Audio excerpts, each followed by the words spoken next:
Hello, I'm Isaac Hayes III, founder and CEO of Fanbase, and I'm here with a very important message. We are at a turning point in the Black community where we must have equity in the apps we use that scale to billions of dollars. But this time, we own the infrastructure, we own the culture, and we shape the future. And Fanbase is the future. Fanbase combines the free functionality of Instagram, TikTok, and YouTube into an all-in-one platform built for the evolution of social media and monetization. With over 1.4 million users, that's real proof that we are shifting the conversation of tech ownership and equity for creators. So right now, I want you to go to startengine.com/fanbase and invest today. The minimum to invest is $399. That gets you 60 shares of stock in Fanbase at $665 a share.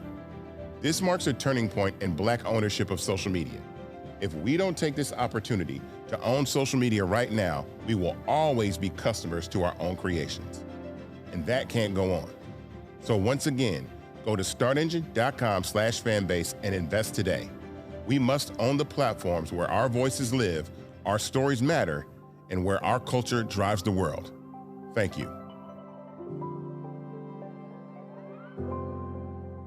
Folks, Black Star Network is here. Hold no punches. I'm real revolutionary right now. Black power.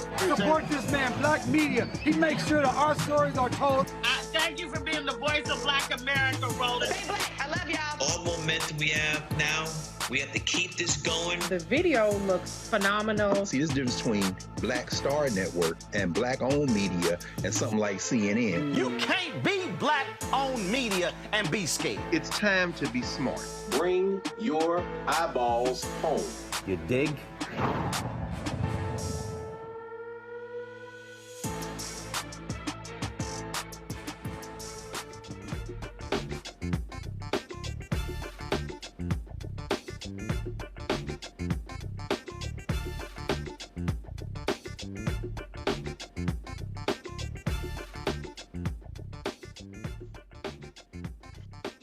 Hey folks, today's Friday, October 3rd, 2025. Coming up on Roland Martin Unfiltered, streaming live on the Black Star Network.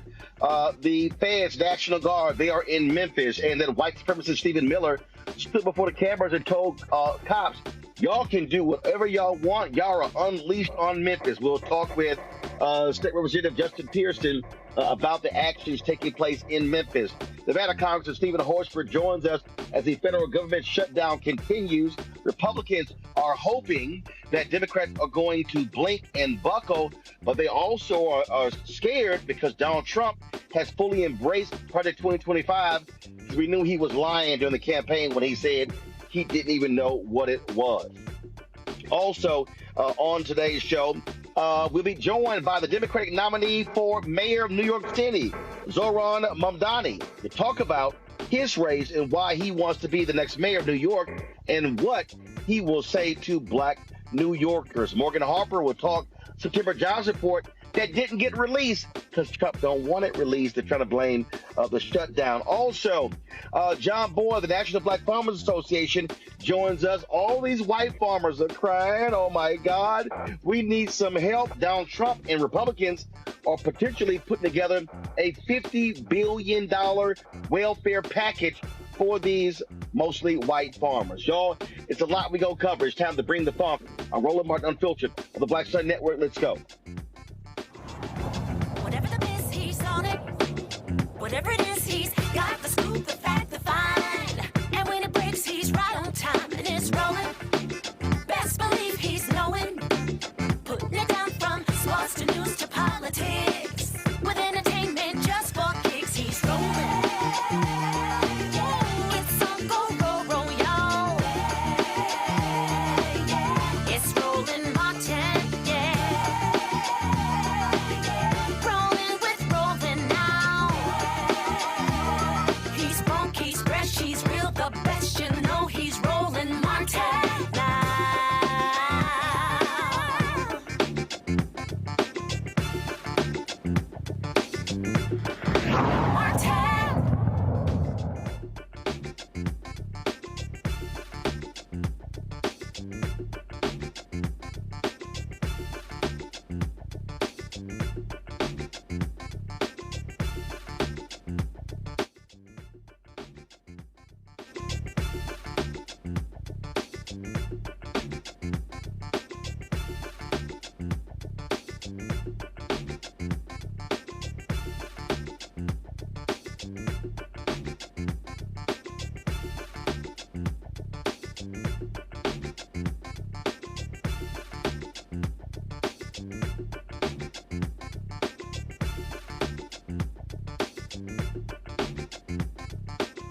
Donald Trump's federal takeover of American cities continues, this time Memphis. The so-called Memphis Safe Task Force says they've made 93 arrests so far, taking 28 guns off of the streets. Attorney General Pam Bondi claims in a big win, saying they're locking up dangerous offenders. The heavy federal law enforcement, aided by National Guard troops, is specifically hitting black and brown neighborhoods the hardest, sparking real concerns about racial profiling. Activists say the heavy law enforcement is not effectively at all curbing crimes. Joining us right now is State Representative Justin Pearson. Glad to have you on the show. Y'all have been monitoring what's going on. Give us a sense of what's happening there on the ground. Look, we are dealing with a federal occupation of our community that is unwanted by the people who live here, by our community members who want to see investment from the federal government, not wanting to see a military occupation of our community. A lot of people are terrified. A lot of students aren't going to school. A lot of parents aren't allowing their kids to go. And I think we're also going to see an economic effect. Not a lot of people are going into our businesses downtown. And this narrative of black criminality is what they're being and what they're pushing. We even had a white nationalist, Stephen Miller, here just a couple of days ago with Pam Bondi and P. Hegseth alongside our Governor Bill Lee. We know what this is about. It has nothing to do with crime. It has everything to do with control of our community. And we don't want military occupation. What we want is poverty eradication. What we want is the beauty and the belovedness of our city to be shown, not the mythology and the pain that they're exacting upon us. And to that point, I mean, the reason he's doing this because the Republican Governor Bill Lee is allowing him to do so. We're going to play the clip in a second. You had that white supremacist Stephen Miller there in Memphis who literally said to the cops, "You are now unleashed." Right. I mean, and so we're talking about the same police force that we saw a significant death of Tyree Nichols. We see how Donald Trump has no issue pardoning cops who beat and kill people. So this right here is a major, major issue when they come in and say, "Oh, we're going to let you do whatever you want to do." I mean, it's 100% true. We had Tyree Nichols killed by Memphis police officers 2 years ago.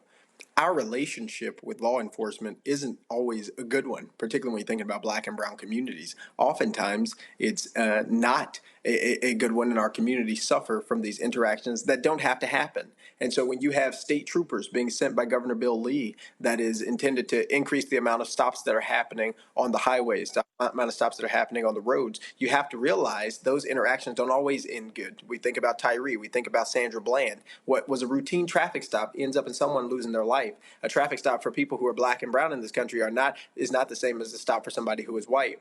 In addition to this, right, we did not enter into a consent decree with the Department of Justice after the findings of pattern and practice showed that the Memphis Police Department historically targeted poor, lower income communities. We have so many deficiencies already as it relates to our law enforcement. So now to have the federal government coming in and taking over, in essence, law enforcement responsibilities, giving arrests, ensuring that people are going to have these court dates, hurting a jail system that's already strangulated by the lack of resources at 201 Poplar, is creating more problems than solving it. And again, if people really think this administration cared anything about crime, why did all of the January 6ers get pardoned? Right, the president of the United States himself is a white supremacist, but he's also a 34-count convicted felon. This has absolutely nothing to do with crime. That is how they are starting the conversation, but we need to realize they are going to be weaponizing the military, weaponizing federal resources during the next elections, during the presidential election, and this is how democracy gets destroyed. This is how fascism and authoritarianism gets normalized. And we, again, just like in the 90s, when we were offered, black communities were offered, you get the crime bill and the 3 strikes law. We're being told, well, we're going to offer you military occupation, but we're never being offered resources to get kids more programming. We're never being offered resources to make sure no one goes to sleep hungry at night. We're never offered resources for affordable housing or health care, actually taking care of our veterans. We're always being deprived of the very things that could prevent crimes from happening in the first place. Absolutely. And to the point many of us made, okay, let's say this surge lasts for 2 weeks, 3 weeks, then a month. Okay, what are you going to do after that? Are they willing to actually pony up the resources that will be needed to not just have a police response, but to deal with the other issues that we know impact and reduce crime? Root causes is the conversation I find Republicans, conservatives, and people who are wanting to be ignorant about what we are experiencing don't want to talk about. The root causes isn't that people just need more mentors.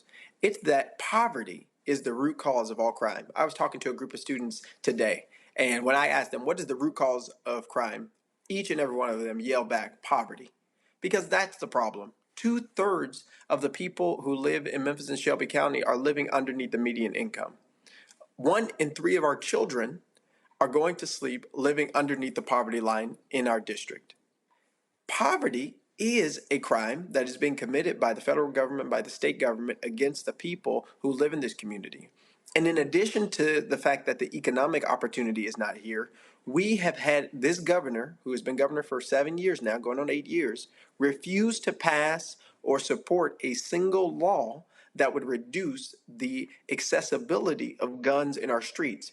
And so when I have advocated for gun violence prevention laws, such as red flag laws, a waiting period, banning assault weapons, this governor has not used any of his political or social capital to ensure that those bills got passed. He's interested in giving billionaires the ability to send their kid to whatever school they want with private school vouchers, but he is not interested or invested in actually supporting our community. And so the beauty and the joy and the culture and the love that we have here gets harmed by policies and practices of Republican administrations that want to perpetuate, one, a myth of black criminality, but two, create crime by not passing laws that would prevent it from happening in the first place. And then coming back to us and saying, well, here's the only thing that we can do. Over police you. The only thing that we can do is give you a military occupation. Yeah, I know you want violence intervention program money, but we need to cut that. That's what Donald Trump did in this recent bill. But that's not what we're asking for. That's not what we need. We want resources to be able to prevent crimes from happening, to be able to lift people out of poverty, to provide housing and health care, and give everyone access to opportunities that they deserve. But that is not what is being offered. And when that is not happening, we have to ask ourselves why. Why do they want to perpetuate this myth? Why do they want to continue to perpetuate policies that are dangerous and that are harmful towards us? And it is for incarceration. There are these private prisons and all these other things that they're ultimately benefiting from. So I do get I get a kick out of them talking about and praising guns being taken off the streets, but then they don't want to do anything to take guns off the streets. It is the most significant irony of this whole thing. They're counting the number of guns they're taking off the streets, but they're not counting how many guns people have gotten access to by the hundreds of bills that they've passed to make it easier for people to access firearms legally and illegally. Now in Tennessee, 18-year-olds can go and buy AR-15s. They have made it 30,000 guns have been stolen from cars since Republicans took the legislature and passed laws that made it so that you could have a firearm, leave your firearm in your car. 30,000 guns have been stolen since then. So they take no accountability for the predicament we find ourselves in. But the only solution that we are given is now we need to over-police you. There's no conversation about the root causes. There's no conversation about the fact that they did this to us. Well, that is the case. So stay on the case. State Representative Justin Pearson, appreciate it. Good to see you at CBCF ALC this weekend. Good to see you too. Let's keep fighting. Yes, sir. Folks, going to a break. We come back. We're going to talk with Congressman Steven Horsford about the government shutdown. We're going to talk about Trump now trying to bail the farmers out with billions of taxpayer money in welfare caused by his tariffs. And also, an alderwoman in Chicago gets arrested for asking ICE in a hospital, do they have a signed warrant? They literally arrest an elected official. We're going to talk about all of that right here. Roland Martin Unfiltered on the Black Shut Network. Back in a moment. In my book, The Power to Persist, I share 8 simple yet powerful habits, a blueprint for transforming obstacles into opportunities and pressure into purpose. Just as they fueled my rise from the south side of Chicago to a national stage. And on the Power to Persist podcast, I bring that blueprint to life.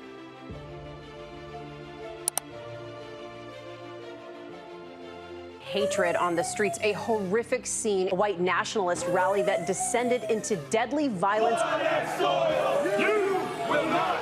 White people are losing their damn minds. An angry pro-Trump mob storms the U.S. Capitol. We've seen shutdown. We're about to see the rise of what I call white minority resistance. We have seen white folks in this country who simply cannot tolerate black folks voting. I think what we're seeing is the inevitable result of violent denial. This is part of American history. Every time that people of color have made progress, whether real or symbolic, there has been what Carol Anderson at Emory University calls white rage as a backlash. This is the rise of the Proud Boys and the Boogaloo Boys. America, there's going to be more of this. Here's all the Proud Boys, guys. This country is getting increasingly racist in its behaviors and its attitudes because of the fear of white people. The fear that they're taking our jobs, they're taking our resources, they're taking our women. This is white fear.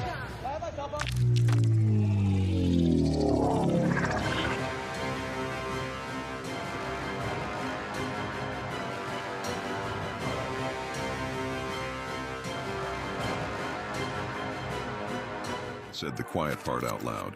Black votes are a threat, so they erased them. After the Supreme Court gutted the Voting Rights Act in 2013, Republican legislatures moved fast. New voter ID laws, polling place shutdowns, purges of black voters from the rolls. Trump's Justice Department didn't stop it, they joined in. In 2018, his DOJ backed Ohio's voter purge system, a scheme that disproportionately erased black voters. Their goal, erase black votes and political power. Yeah, that happened. These are the kinds of stories that we cover every day on Roland Martin Unfiltered.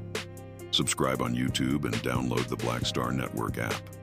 Support fact-based independent journalism that centers African Americans and the issues that matter to our community.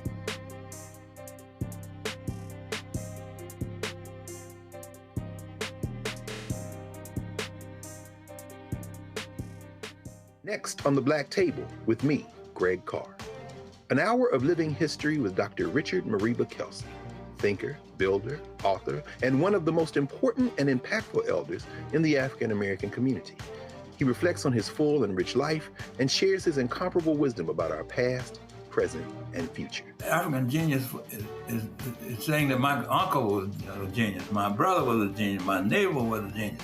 I think we ought to drill that in ourselves and move ahead rather than believing that I got it. That's next on the Black Table, here on the Black Star Network.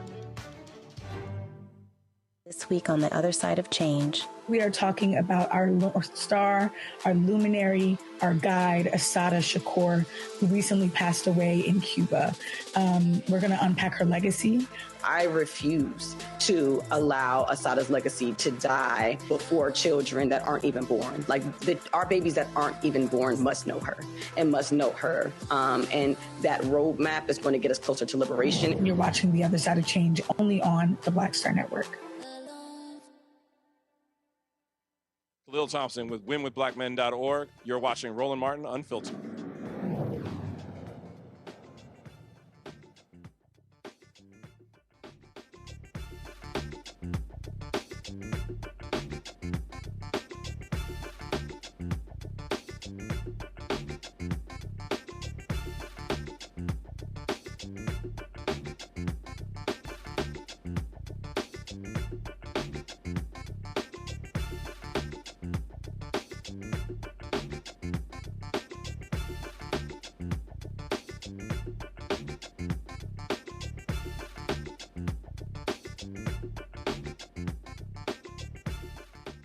Folks, it's day 3 of the government shutdown. Still no deal in sight. Republicans, they say, Democrats, they hope they're going to buckle.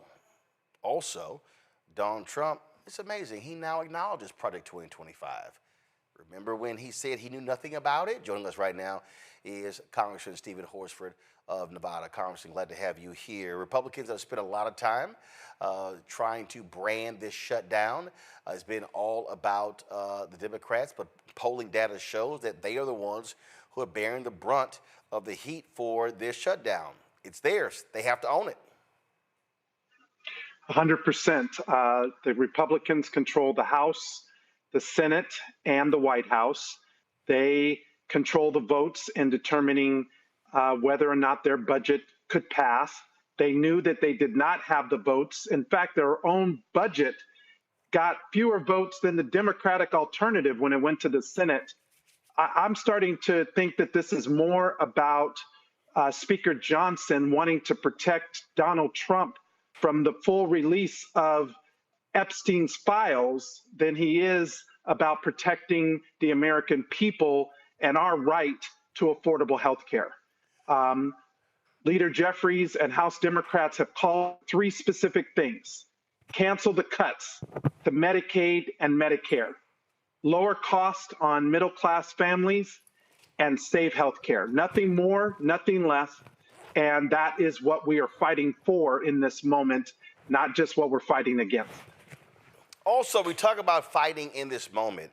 You're also fighting misinformation. You're fighting people. And again, I'm listening to some of these people. I saw a clip last night. I'm going to play it in a second. Stephen A. Smith was on the SiriusXM radio show talking about how, well, you know, inflation is not as bad as it used to be, and we haven't really feeling it, and how the economy hasn't cratered. And I'm like, what the hell are you talking about? Donald Trump has had 2 consecutive awful months of job growth. Biden Harris didn't have one in 48 months. You also look at inflation, higher today than it was a year ago, higher than it was last month. Meat prices up. You still talk about a housing issue. So I'm like, what world are you living in? Well, as you know, I represent Las Vegas, and we are confronted with what's called the Trump slump right now. And since the beginning of this year, tourism has been down double digits. We have seen room occupancy down. We are now seeing an increase in the rate of unemployment, particularly with our hospitality workers. And this isn't only affecting tourism. Because of Donald Trump's trade wars against Canada, it's affecting small businesses. These tariffs, which are taxes that Americans pay, are actually driving up the cost on everything from housing to healthcare, prescription drugs. Now he wants to put 100% tariff on that at a time when families, middle-class families, feel like things are getting harder for them and more expensive. This administration's policies are actually inflicting more pain on the American people. That is why House Democrats have said enough is enough. It's time to lower the cost, cancel the cuts, and save health care. To that particular point, I was looking at New York Times had a story just yesterday talking about how Vegas has been getting hammered. It said of the 5 million international visitors that come to Las Vegas every year, 1.4 million of those folks are from Canada. And Donald Trump pissed the Canadians off. And so the Canadians said, holla. We're not going to sit here and come to your country. Asian travelers are not coming. So his tariffs and his abrasive, nasty, despicable nature has said to international tourists, you know what? We have options. We don't have to go to Las Vegas or go to Miami or Los Angeles or New York City. And so the travel business have down billions of dollars in 2025. I've seen some estimates may say we may be down some $20 billion this year. Mm-hmm. Yeah, well, when Donald Trump refers to Canada as the 51st state and he inflicts trade wars on our most trusted trading partner, Canada, look, Canadians who come to Las Vegas stay longer, they spend more money, and they get out and don't just do things on the Las Vegas Strip. They get out into the other parts of our great state, contributing to our outdoor tourism economy and the small businesses. I want people to know this. We're about to host the HBCU Classic in Las Vegas on October 24th against Grambling State and Jackson State.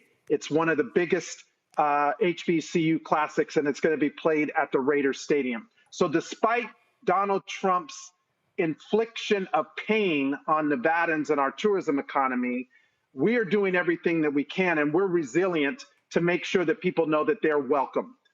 In fact, Leader Jeffries just appointed me to be a member on the U.S.-Canadian Interparliamentary Group to help restore some of our relationships with our Canadian partners because of how important their role is. And it's not just to Las Vegas. We're dealing with the fact that the World Cup is coming to the United States. We have the Olympics coming to the United States in 2026, and the 25th anniversary of our nation's founding. So at a time when we should be working on making people feel welcome, the Trump administration is doing everything to make them feel unwelcome. That is why we have to put a check on Donald Trump and these capitulating Republicans in Congress who continue to bend the knee to this tyrant, this person who thinks that he's a king. Well, you're not, Donald Trump. We have a co-equal branch of government. It's called the Congress. You don't get to roll over us, just like you don't get to roll over the American people. And it's time we put a check on Donald Trump. Real quick, let's go to my panelists for some questions for Congressman Steven Horsford. Matt Manning, civil rights attorney at Corpus Christi. What you got? My only question, Congressman, is just in terms of what the American people that are not in Vegas might not be seeing. How major are the effects of the Trump tariffs, like you were talking about with Canada and Canadian tourism being down? How major is that felt there in Las Vegas, and what kind of metrics have you seen that show exactly how these policies are ruinous for the American people? So thank you. Just so international travel is a third of all travel into Las Vegas, and Canadian travel is a third of the international travel. So we're down over 12% just since the beginning of this year. This didn't happen last year. This isn't a holdover. This is a direct effect of Donald Trump's trade wars with Canada and his tariff policies, which have been erratic. And it's not only on tourism. I represent the rural part of Nevada, and I was out in Pahrump, the rural part, and talking to small business owners, and they also have seen a decline from Canadian travelers into the rural areas. Today, I spent the entire day talking to constituents about the effects of these healthcare cuts that are devastating to our communities in every respect, from rural hospitals to community hospitals to birthing centers and other facilities that are being impacted because of the cuts to Medicaid, the cuts to the enhanced premium tax credits. And that's why Democrats have said, we'll work with you to reopen the government, one that ensures that we save health care and make sure that it remains affordable for the people of Nevada and all over the country. Joining us right now is Michael Imhotep, host African History Network show out of Detroit. Michael, your question? On the day, we have seen the Trump administration and Donald Trump withhold $2.1 billion in infrastructure project money for Chicago, $18 billion in transit funding for New York, et cetera. We see them using economic pressure on top of threatening more layoffs. Has there been any talk among your caucus to organize economic boycotts against certain corporations that have financed the Trump administration, have financed Republicans, et cetera, because they're trying to weaken the resistance with economic pressure, and we have to meet that with economic pressure against them as well? Well, that's a great point. In fact, I was just with the Executive Leadership Council, a council that really focuses on Black voices in corporate America, from the boardrooms to the C-suite. And you're 100% right. We have to continue to apply pressure to fight fire with fire. The fact that Donald Trump and his administration would seek retribution against the American people and American cities because he doesn't like the fact that Congress didn't approve his partisan budget that cuts health care is completely unacceptable. But this is why we have to put a check on this administration. People have been saying, well, why now? Why are Democrats drawing a line in the sand now? He's been dismantling federal agency and defunding programs since the beginning of this administration. In fact, he lied about not knowing anything about Project 2025. Roland Martin and other people tried to remind people that he was the mastermind behind Project 2025. And what did he say yesterday? He's going to put Russell Vought in charge of the implementation of OMB and to make sure that Project 2025 continues. So he lied to us during the campaign. He's lying to us now. And it is time that we make sure that everyone knows you're either with us and the American people, or you're fighting against us and our economic well-being. All right. Do we have audio? Do a Candace? Okay, so we're going to work through that as well. All right, Congressman Horsford, last point here. I just saw, Speaker Mike Johnson has announced y'all are not going to be in session next week.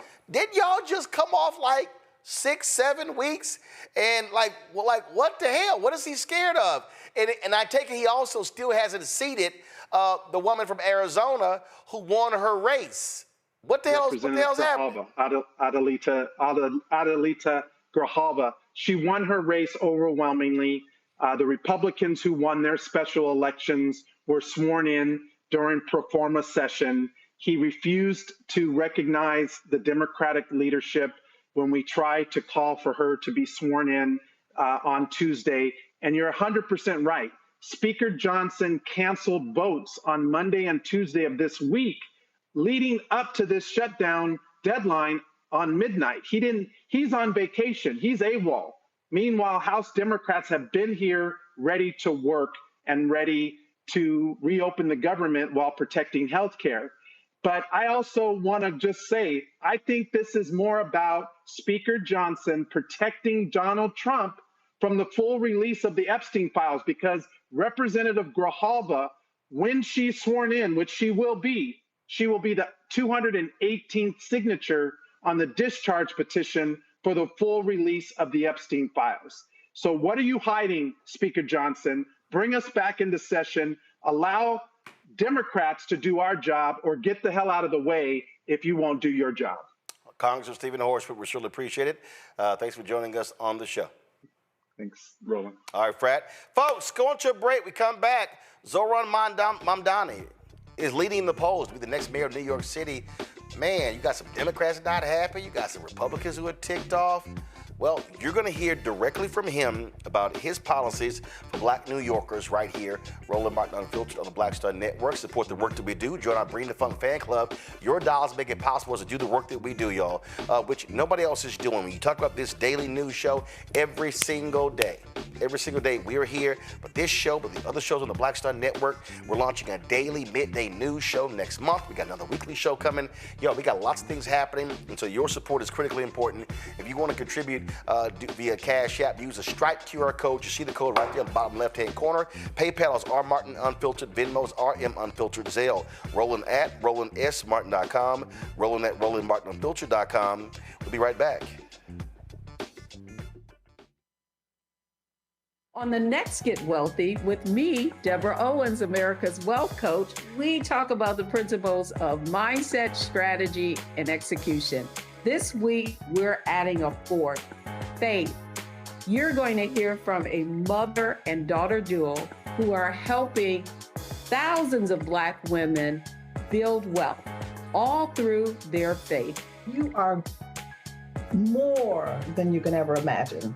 Not just obtaining things to show that, but seeing yourself. Making your faith work for you. That's right here on Get Wealthy, only on Black Star Network.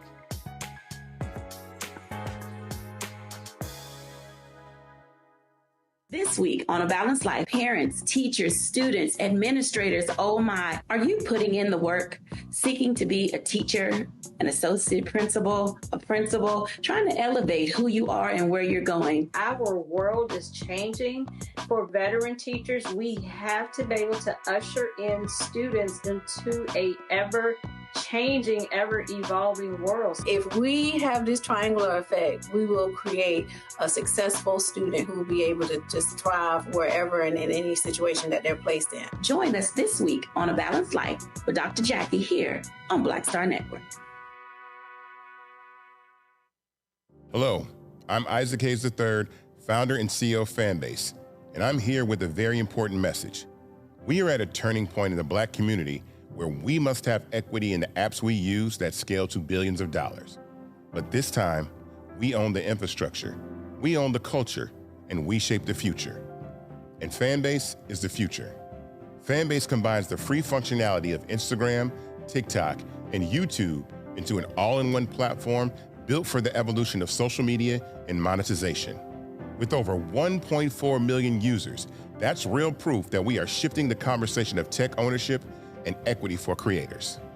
So right now, I want you to go to startengine.com/fanbase and invest today. The minimum to invest is $399. That gets you 60 shares of stock in Fanbase at $665 a share. This marks a turning point in Black ownership of social media. If we don't take this opportunity to own social media right now, we will always be customers to our own creations. And that can't go on. So once again, go to startengine.com/fanbase and invest today. We must own the platforms where our voices live, our stories matter, and where our culture drives the world. Thank you. Hello, I'm Jamia Pugh. I am from Coatesville, Pennsylvania, just an hour right outside of Philadelphia. My name is Jasmine Pugh. I'm also from Coatesville, Pennsylvania. You are watching Roland Martin Unfiltered. Stay right here.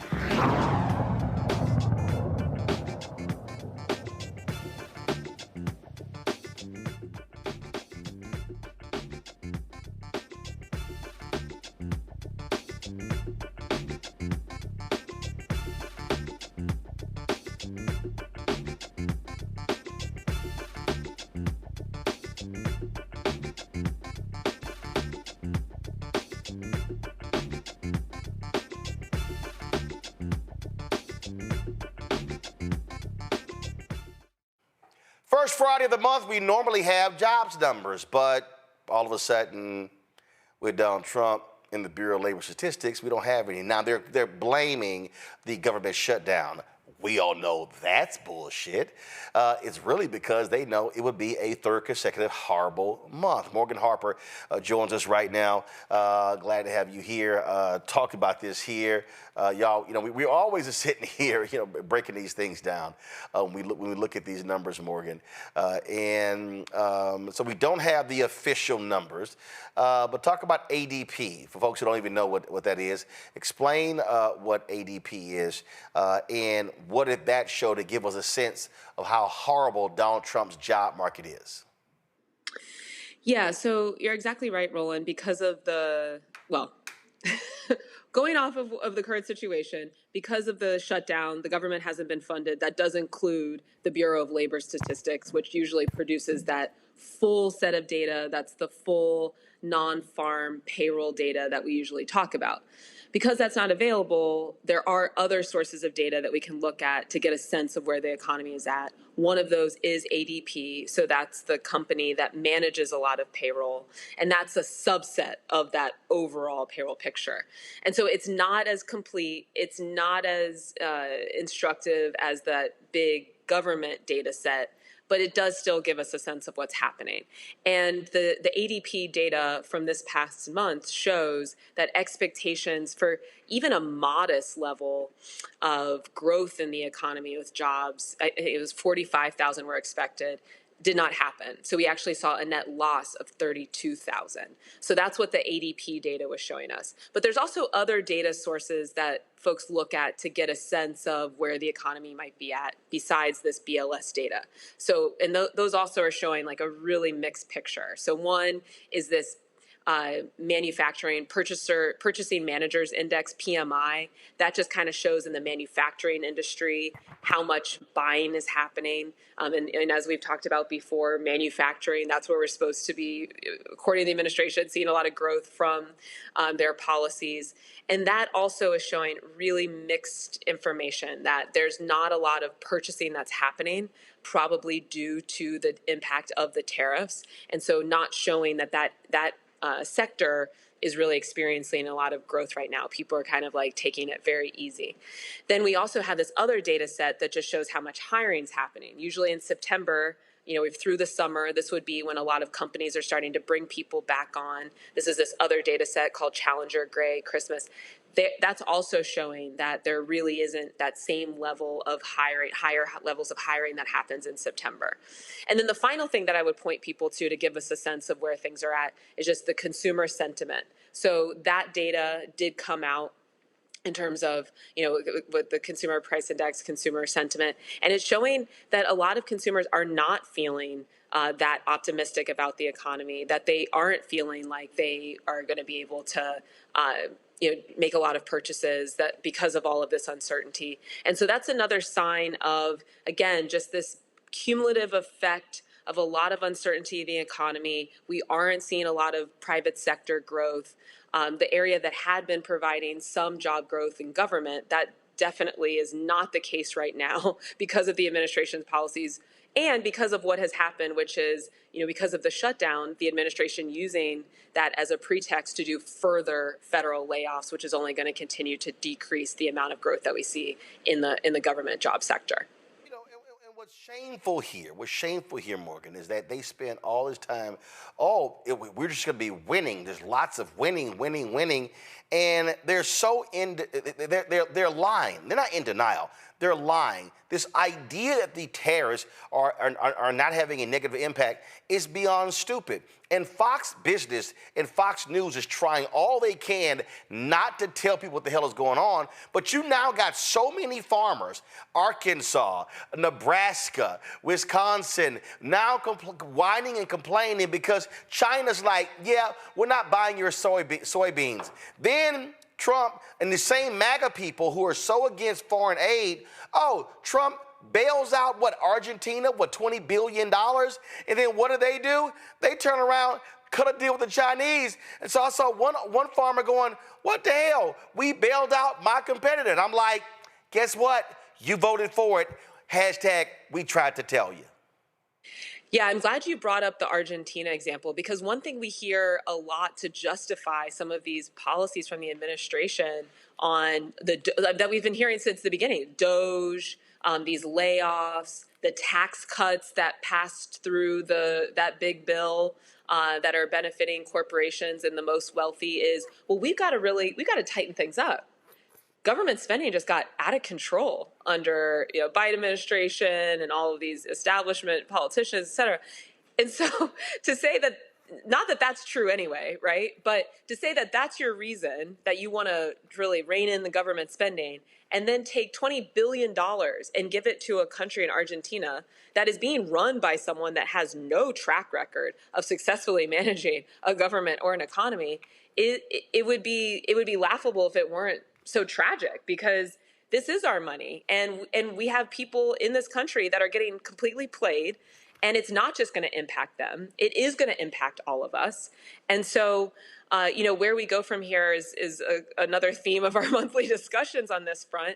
I don't know that we have a lot of clarity on that, but there is no denying that this is a complete boondoggle. This is just straight up corruption that we have seen from this administration, and it's going to continue to have really negative effects for a lot of folks throughout the country. Now we have news that, guess what? Which we knew from last time, Republicans are preparing a welfare package for farmers that's going to be anywhere from $35 to $50 billion. We're going to talk to John Boyd a little bit later about that. But we're dealing with that too.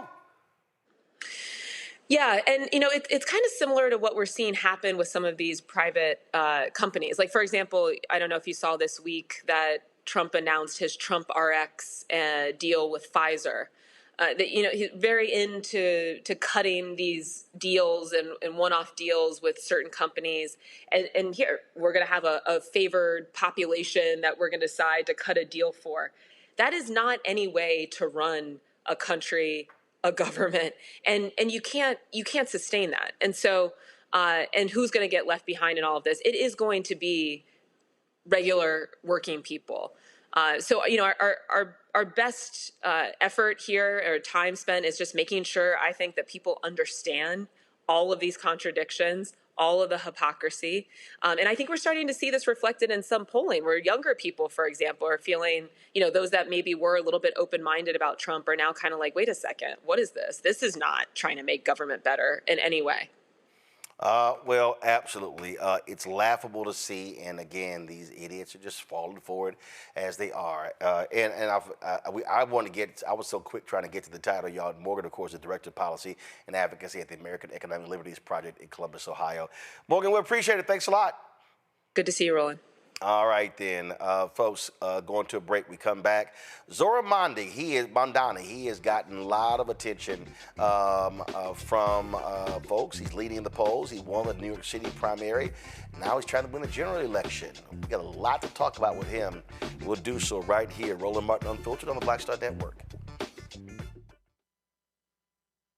Next on the Black Table with me, Greg Carr. An hour of living history with Dr. Richard Mariba Kelsey, thinker, builder, author, and one of the most important and impactful elders in the African American community. He reflects on his full and rich life and shares his incomparable wisdom about our past, present, and future. African genius is saying that my uncle was a genius, my brother was a genius, my neighbor was a genius. I think we ought to drill that in ourselves and move ahead rather than believing that I got it. That's next on the Black Table, here on the Black Star Network. We are talking about our North Star, our luminary, our guide, Assata Shakur, who recently passed away in Cuba. We're going to unpack her legacy. I refuse to allow Assata's legacy to die before children that aren't even born. Our babies that aren't even born must know her and must know her. And that roadmap is going to get us closer to liberation. You're watching The Other Side of Change only on the Black Star Network. What's up, y'all? This is Wendell Haskins, a.k.a. Win Hogan at the original T-Golf Classic. And you know I watch Roland Martin Unfiltered.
All right, folks, it was Diddy's day in court to find out what his fate was going to be.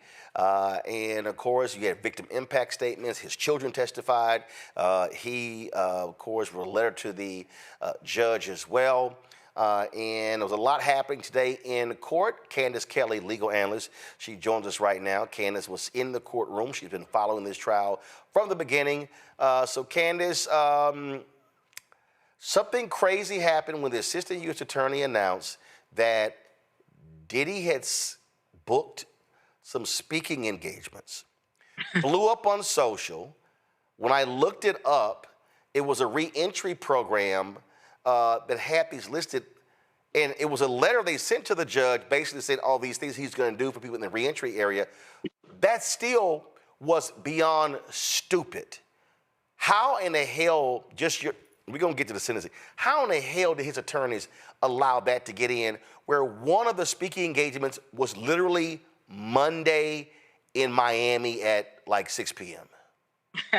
You know, this was really a day of clarifications all around. That is really what this day was about. And I think that when that happened, when the let's say Christy Slavic, who prosecuting attorney, when she got into it, it seemed strange that he would have this speaking engagement, but it was clarified that, like you said, it was more of an engagement that had to do with helping and bettering the community, but still, it just didn't look good.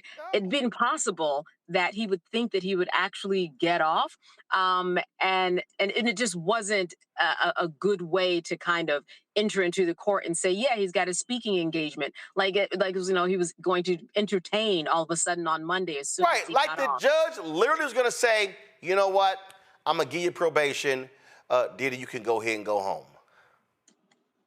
Exactly. And we all knew that that is not the way that it was going to go, especially with, you had the prosecuting attorneys wanting 11 years and 3 months. Then on the other side, you had the defense team wanting 14 months.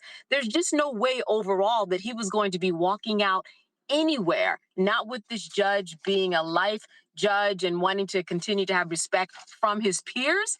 No, he was going to give him a sentence where he would not be walking out. That certainly was the expectation at the beginning, and it certainly was the expectation as court unfolded, regardless of what the defense put up. It seemed as though the judge was leaning towards a sentence where he was not going to be going home this weekend at all. And that is exactly what happened. So Diddy's team wanted 14 months. The prosecution wanted 11 years. Walk us through how the judge arrived at 4 years, 2 months. Well, you know, what the judge said, and as I said, it was a day of really trying to figure out, was it A or was it B? The A or B meaning, do we count the way that Sean Combs acted in that we heard in court, even though he wasn't convicted of anything having to do with abuse, for example, right? He didn't get the sex trafficking. That sex trafficking involved force or coercion. Well, that wasn't on the table because he was cleared of those particular charges. But the question became for the court, and what the judge made very, very clear is that even though he wasn't convicted of anything having to do with domestic violence or force, we can still consider, the judge and the courts can still consider what his behavior was and how he came off inside of court. And those particular actions can be considered in this sentencing phase. And no matter what the defense said, that he wasn't convicted of these crimes. Why are we considering this? He's done so much good in the community. He's an icon. He started a program behind bars where he's brought all types of people together to learn how to better themselves. All of these details just didn't matter. The fact that he was violent, which is what the defense acquiesced to, the fact that that he was convicted of prostitution and also was a drug addict, again, the defense acquiesced to that and said, yes, he was a full-fledged drug addict. All of that came into play. The judge considered it, and he certainly considered it in this sentencing. And that's how he arrived at this. Now, the defense all along was saying, even up until last week, yeah, but he actually didn't have sex with anybody involved. He really was just a voyeur. He just kind of, managed things that was going on. And the judge to that in his filing said, well, that's just like saying someone runs a brothel and they're okay because they didn't have sex with everybody that was in the rooms at the brothel. It wouldn't matter. You run a brothel, you're still in trouble. So that, he said, was a faulty argument. So that's really how the judge came to this conclusion. But I want to say this, Roland, that it was an interesting day because it was a slower day than people expected in terms of who we heard from. At one point, somebody next to me wrote, it feels like church. And it did feel like church because we heard from somebody by the name of Reverend Dr. Gary Johnson. And he talked about how, and he's from Miami, and he said that he knew Sean Combs. And he said that if you let him go, Judge, if you practice leniency, I will personally take him under my wing. I will personally, basically nurse him back. I will manage him. I will see to it that he is going to meet all of your highest expectations. And someone else came up and they talked about a program that they were part of, and they reminisced about their program and how they changed people while they were behind bars, and they felt like that Sean's journey was similar to his journey. So again, it felt a little bit like church. We heard a lot of the testimony recounted, and then as you said, we heard from the children. We heard their passionate pleas. We heard how they, his 2-year-old would be missing a father. There were a lot of tears. All of the children spoke. Of course, he's a 2-year-old, but they also spoke on behalf of the 2-year-old saying, listen, I know what it's like not to have a mother. We don't want our 2-year-old sister not having a father. They were very, very impassioned. But we also saw an 11-minute video. It was kind of like a promo video, Roland. It was, Sean out in the community over the years, talking to kids, opening up schools, running the marathon. This 11-minute video was very interesting, very out of the ordinary from the times that I've been in court, kind of promoted who he was as this person, as this icon, kind of a step to the left of what we normally see. But the judge let everything in, which is why, even though I got to the court at 6 a.m., we just got out at about 5-something. It was a long day because we heard from so many people and again, saw promotional videos and heard arguments from many, many people. What was key was that we heard from Sean Combs, though, for 10 minutes. And he spoke. He was collected. He was the last person that we heard from. Roland, I will say that it was very powerful. But I think that the judge and his assessment of him just didn't believe him. Sean, he stood up and he said, I want to personally apologize. I don't take lightly what happened. I want to apologize to my family. I want to apologize to Jane. I'm sorry for bringing her into this mess, he said. He said that disgusting video that people saw of him beating Cassie triggered a lot of people. He said, it's a burden I will forever carry. He said, it was disgusting. I'm quoting. He said, it was shameful, sick. He said, I was sick from drugs. I was out of control. I needed help. I know better. I was taught better. I mean, he went on and on. He spoke to his children specifically, told them that he was humble to his core. He said, I hate myself right now. I'm stripped down to nothing. I apologize to my children. I fell to y'all as a father. I'm sorry. You deserve better. Mom, I'm sorry. You taught me better. I mean, he turned around. He looked everybody in their eyes. He just kept emotionally saying, I am sorry, I'm sorry. He talked about how he felt his community. He said that he grew up wanting to set an example and all that he could do. That was his mission. And he, quote, got lost. A couple of times he took some deep breaths and he said, listen, Your Honor, if I'm given a chance to change people, I'm going to prove to you that I can do it. He just said he wanted a chance. He said, I know you want to make me an example, but I want to be the example of someone who can go out and really turn themselves around. He ended the day, and then the judge eventually gave his sentence, as we all know, for 50 months, and then also a $500,000 fine, and Roland 5 years probation. Last point, he's already served how much time in jail? What's that? He's already served, we are at 13 months. So really, he will be serving another 3 years. Yeah, and then you have to take off maybe, 10 months or so, simply because federal sentences, they only serve about 85% of the time. Got it. All right, Candace, we certainly appreciate you breaking it down for us. Thanks a lot. All right. Thank you, Roland. All right, folks, we're going to chat about this after the Mamdani interview. We should go to a quick break, and then we'll have the New York City mayoral candidate on next. In my book, The Power to Persist, I share 8 simple yet powerful habits, a blueprint for transforming obstacles into opportunities and pressure into purpose. Just as they fueled my rise from the South Side of Chicago to a national stage. And on the Power to Persist podcast, I bring that blueprint to life.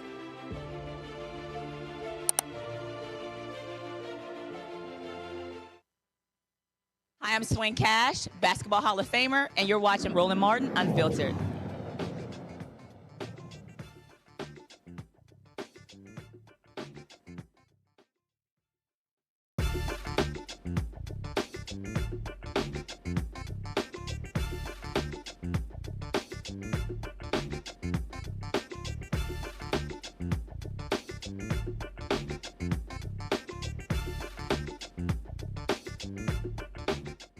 Folks, he shocked the political establishment when he won the New York City mayoral primary race a few months ago. Now, Zohran Mamdani is trying to be elected mayor in the general election. Now, incumbent mayor Eric Adams dropped out earlier this week, saying he didn't have the resources to do so.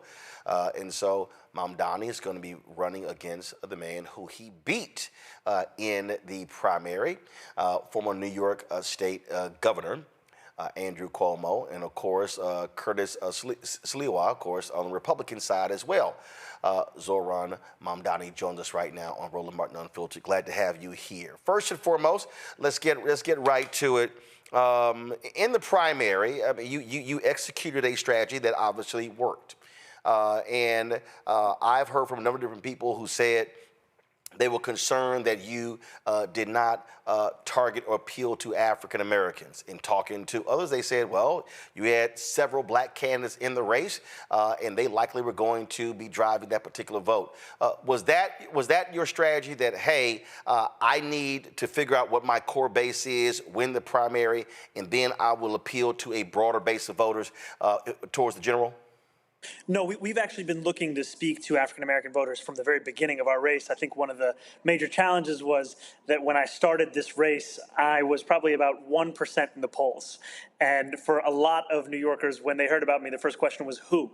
And so it took many, many months until I could get into my first church, which was in February. But from that point on, I was in churches pretty much every single weekend. By the end of the campaign, about 2 every Sunday. And I found that for many New Yorkers, our message of affordability, it spoke to them, especially as what we're going through right now is in many ways the reverse of the Great Migration. We have lost about 200,000 black New Yorkers in the last few decades alone. And yet what I knew that when I spoke to those same older black New Yorkers, that for them it wasn't necessarily a race between me and Andrew Cuomo, it was in fact a race between me and Mario Cuomo. Because I would hear his name again and again that, I'm voting for Mario's son, or Mario was good to me. And I don't begrudge those voters because there's a long history there. And now my job is to introduce myself and the plan that we actually have for New Yorkers across the 5 boroughs. On a particular point, you talked about churches' older voters. When you look at the numbers, you did appeal to younger African-American voters and obviously older voters, hardcore Democratic voters, and to your point, knowing the Cuomo name. What message are you saying to them? But also, how are you reaching black voters who don't go to church? Because the reality is that infrastructure today is not the same as it was 10, 15, 20 years ago, where you can largely reach black voters through churches. Absolutely. I think you are correct in that 2025 presents a new set of opportunities, a new set of challenges. And as you said, in the primary, we were proud to win the young black vote across New York City. It was a key part of us beating Andrew Cuomo by 13 points. And so our outreach now is not just, to black voters that will meet at a church or at a mosque or, whether it be a Seventh-day Adventist church on a Saturday morning. It's also through our canvassing operation. And what we found is that we now have closer to 75,000 volunteers that have knocked on more than 600,000 doors across this city and are having those conversations directly. And the message, in many ways, comes back to that of affordability. And Dr. King put it best, what good is having the right to sit at a lunch counter if you can't afford to buy a hamburger? And for many New Yorkers feeling that, we've grown tired of hearing how we're the greatest city in the world when so many New Yorkers can't afford to live in that same city any longer. One of the things that really jumps out when we talk about running and how people run, and as I've been watching this, style also is important, how you communicate.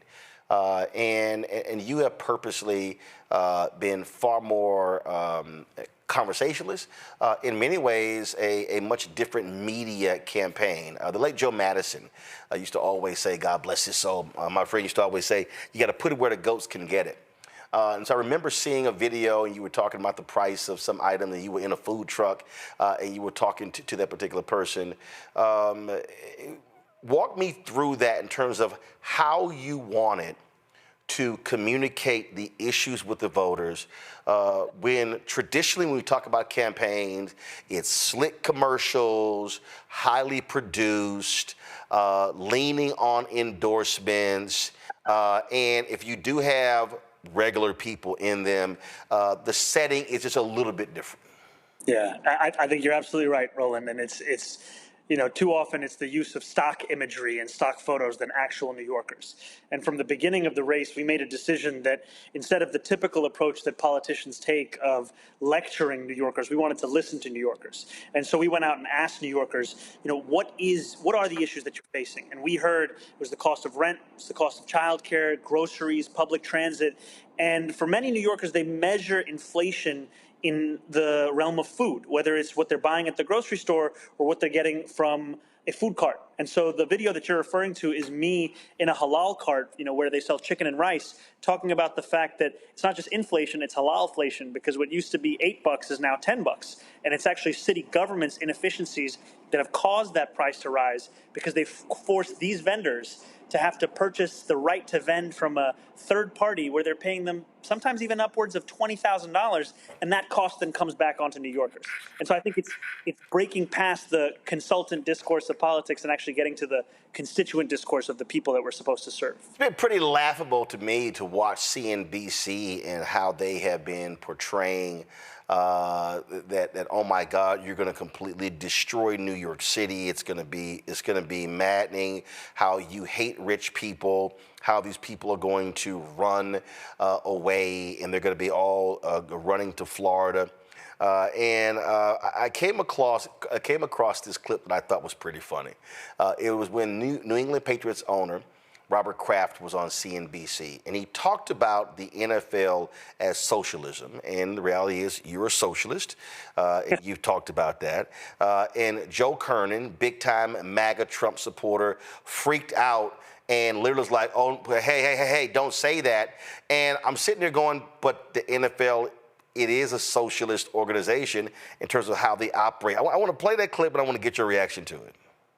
Would I have believed in '94 when I played the highest price ever paid for any sports franchise in the world? We are now. And I never would have believed it, but, it's a credit to my partners in the NFL, and Roger Goodell has done a great job leading our NFL, and we work. It's almost a socialist system of we're partners, and together. Don't say that. Don't say anything good is happening with social, or else he's going to get more votes down here in New York. No. But I mean that in a way. It's the spirit of it's the most competitive business there is. How bad what people do to win. Thing is, the NFL. How they set up, it is socialism.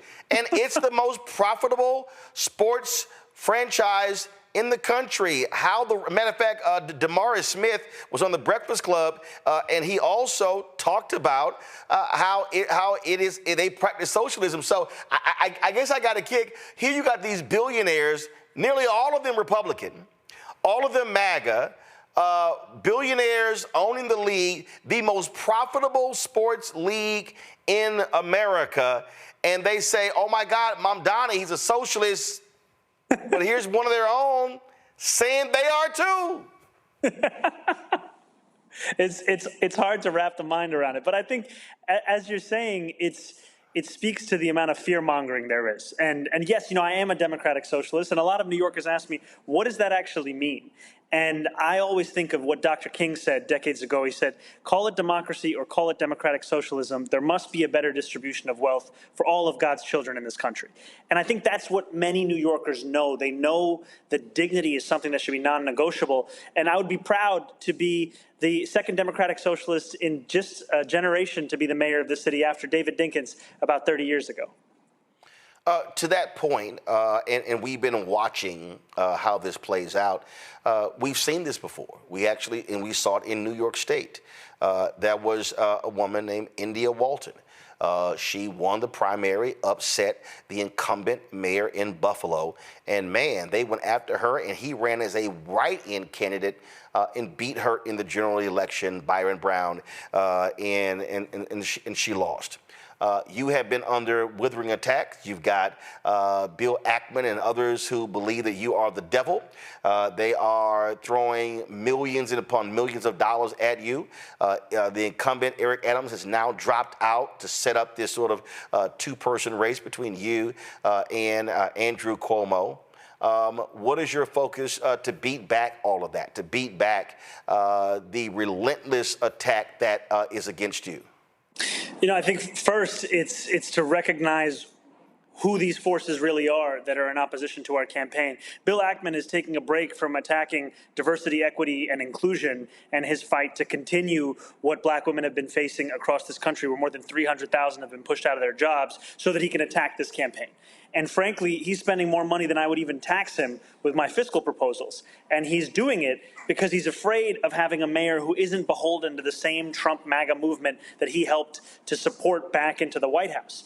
And, we have Andrew Cuomo here who's been working with Donald Trump to try and stop our campaign. And yet I can tell you that I feel just as confident as I did a few weeks ago about this campaign, because New Yorkers are telling me that they are tired of politics as usual, and they want something different. They want an approach that puts working people at the heart of it, not a question of how do we make sure we make the most amount of donors happy. One of the things that you discussed this week, and this is a constant thing in New York City, the gifted and talented schools. When Bill de Blasio was mayor, he tried to make some changes, and oh my God, folks lost their minds.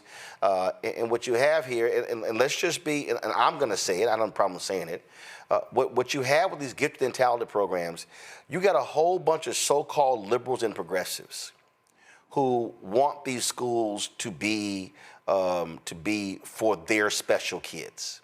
And when you break down the numbers of these schools, you look at the racial makeup. Now, you're going to have the MAGA folks, the right-wing people say, here you go, talking about the racial makeup. But the reality is, when we talk about gifted and talented programs, everything is not also based upon grades. I went to magnet schools in Houston. Houston has one of the most comprehensive magnet school programs. And yes, we had a school of engineering. I went to school of communications. We had the so-called Vanguard programs for the gifted and talented. So walk me through how you are going to approach these gifted and talented schools. Your critics say, oh, you're just going to shut them down and leave it at that. Walk us through it. So my position is that children as young as being in kindergarten should not be subject to a single assessment that would place them in different tracks. I simply believe that all of our kindergartners should be receiving quality education, and that's at the heart of our plan for an education system that right now is not delivering for far too many New Yorkers. And, if Andrew Cuomo wants to attack me on the basis of trying to separate kindergartners out, so be it. I'll let him do that, because this is something that I believe, and I've found that many New Yorkers agree that at that young of an age, there's no need for this kind of an assessment and this kind of pressure. So one of the other issues we're talking about in New York when we talk about education are public charter schools. When you look at success charter schools, and I mean, thousands upon thousands of parents been trying to get into their particular schools. My good friend, Dr. Steve Perry, has a highly successful public charter school, Capital Preparatory Schools there in Harlem. So for you, are you looking at decreasing charter schools? Are you looking at saying, hey, if those charter schools work, you're going to support those things that work, and then we're going to try to raise up these public schools? Can they coexist? From my point of view, I've said I support anything that works. Public schools, traditional schools, charter schools, homeschool, online school, magnet, parochial. I don't care what it is. If it works, I'm down with it. So where do you stand specifically on education, dealing with charter schools and traditional public schools in order to get our kids better educated? You know, Roland, I'm glad that you asked this question because I've been skeptical about charter schools, and that's on the record. And also, that skepticism doesn't preclude me from meeting with New Yorkers who feel differently. I was at St. Paul's Church recently in East New York, where I was speaking with the pastor there who introduced me to the principal of Imagine Me, a charter school that the church had helped to form about 15 years ago. And that's a visit that I'm currently scheduled to go and see that school so that I can better understand from the perspective of those students, of those parents, of that principal, as to what this actually means, and to always keep an open mind while being honest about my own opinions. Well, hey, I would encourage you but doing that, to meet with Dr. Steve Perry. He's had great success. I know him well. We talk all the time.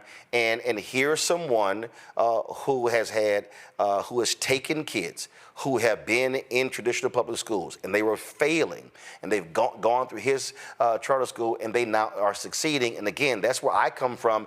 These things can coexist. They can actually operate together. I don't believe they have to be in opposition, but what I do believe, and I am very clear, because I have an initiative called School Choice is the Black Choice, I'm very clear. If there are charter schools that are not performing, shut them down. But if there are public schools that are not performing, then they also need to be shut down, because the people who are getting screwed are the kids. And that, to me, is an abomination that we simply cannot accept. Let's talk about economics. One of the things when David Paterson became governor of New York State, he looked at the resources, he looked at the contracts, looked at the investments, and how African Americans were being left out across the board. As mayor, how are you looking at that? Because when we talk about law firms, accounting firms, engineering firms, architecture firms, private equity firms, what we're seeing is New York City has the largest collection of black people of any city in America. New York City is 1, Atlanta is 2, Chicago is 3. And what we continue to see are black folks who are driving pension funds, but getting screwed out of VC dollars. So let's talk about your plan there to make sure African Americans are getting a return on the investment, getting a piece of that economic pie. Absolutely, Roland, and I think in many ways you're also speaking about the MWBE program.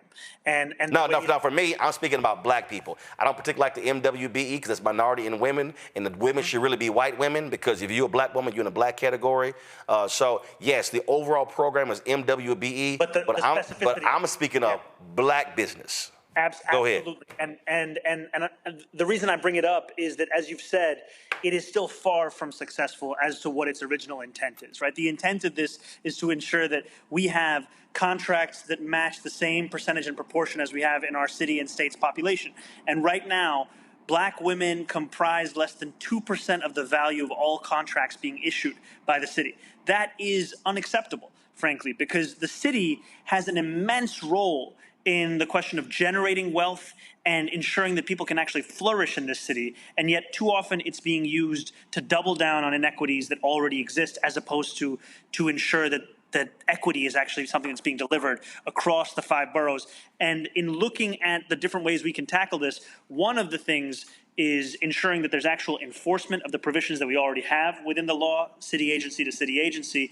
The second thing is actually going out to these businesses that have been approved to bid to ensure that they understand what a successful bid looks like. Because what I hear from a lot of these companies is that they will get rejected time and time again, and each time it doesn't feel like they're getting any closer to approval. And what we know is that the question of diversity, equity, and inclusion is not only something that Bill Ackman is attacking, it's also something that Donald Trump is attacking. I mean, the justification for the suspension of $18 billion in federal infrastructure grants just done is DEI. That's what they're saying. And it is part and parcel of an attack on black Americans across this country to try not only to rewrite the past, but also rewrite the present and the future. And it's not acceptable, and it won't be when I'm the mayor of this city.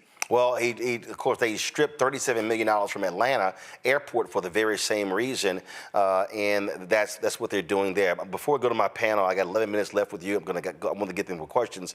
But on that point right there, there's a fantastic book on Maynard Jackson.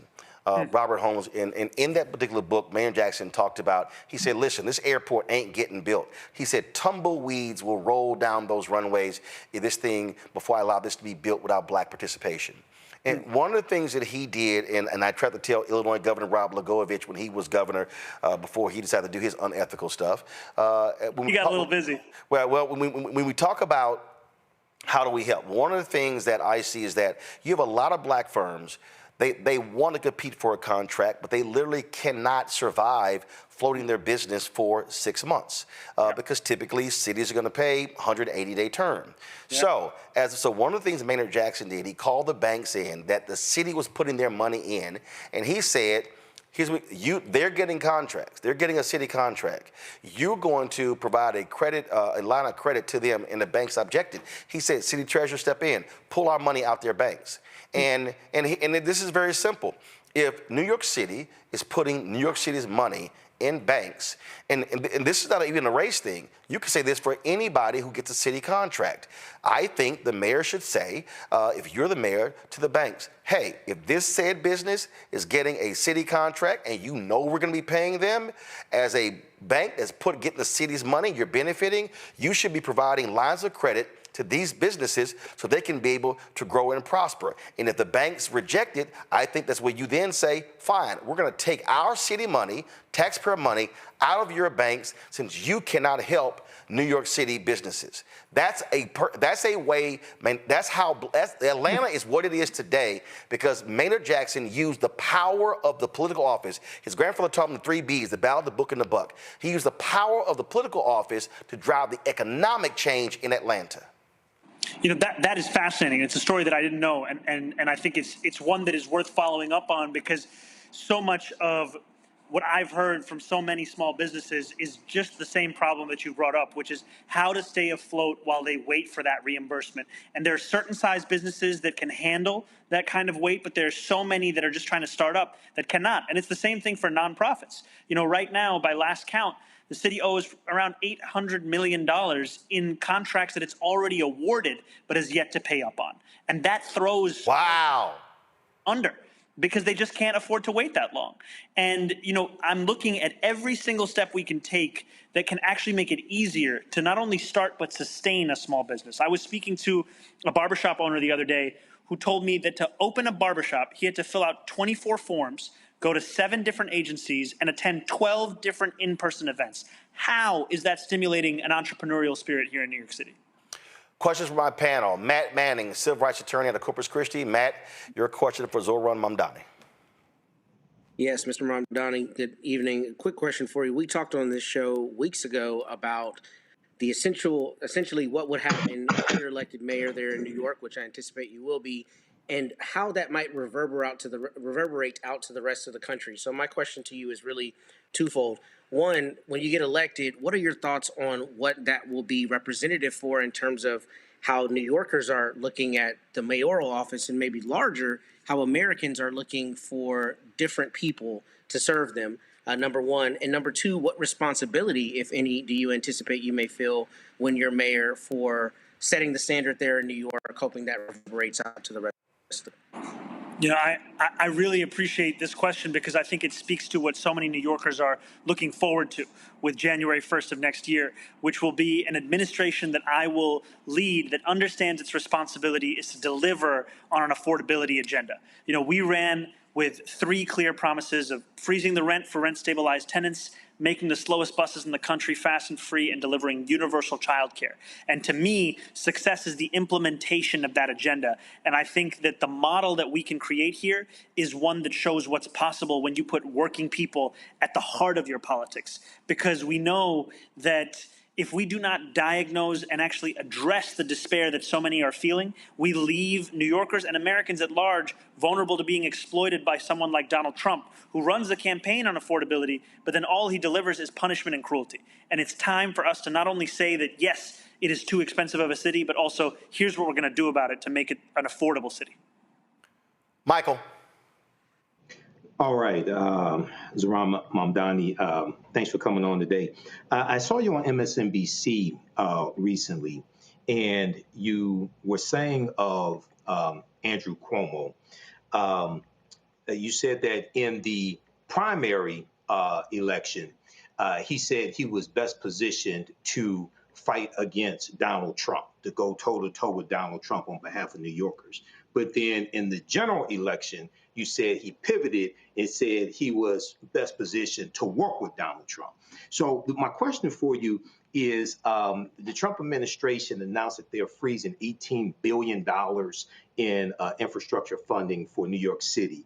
Russell Vought, the ombudsman and the architect of Project 2025, announced that Wednesday on X. And then also the Energy Department, Trump's Energy Department on Wednesday announced that they were canceling $7.5 billion in awards for energy projects in states, Democratic states, including the state of New York. So how would Mayor Mamdani be able to fight against the Trump administration to get that funding for New York City and the state of New York? You know, I was right there at the Hudson Tunnel today with Congressman Nadler, with Assemblymember Tony Simone, State Senator Brad Hoylman Siegel, and we were all standing in opposition to Donald Trump's recent decision. And as you said, this is a decision that can't be separated from Project 2025 because it was announced by the architect of that very project. And yet while we were doing that, Andrew Cuomo was nowhere to be found on this issue. And it speaks to the fact that you cannot stand up and defeat Donald Trump, his agenda, if you're unwilling to actually speak up against that same agenda.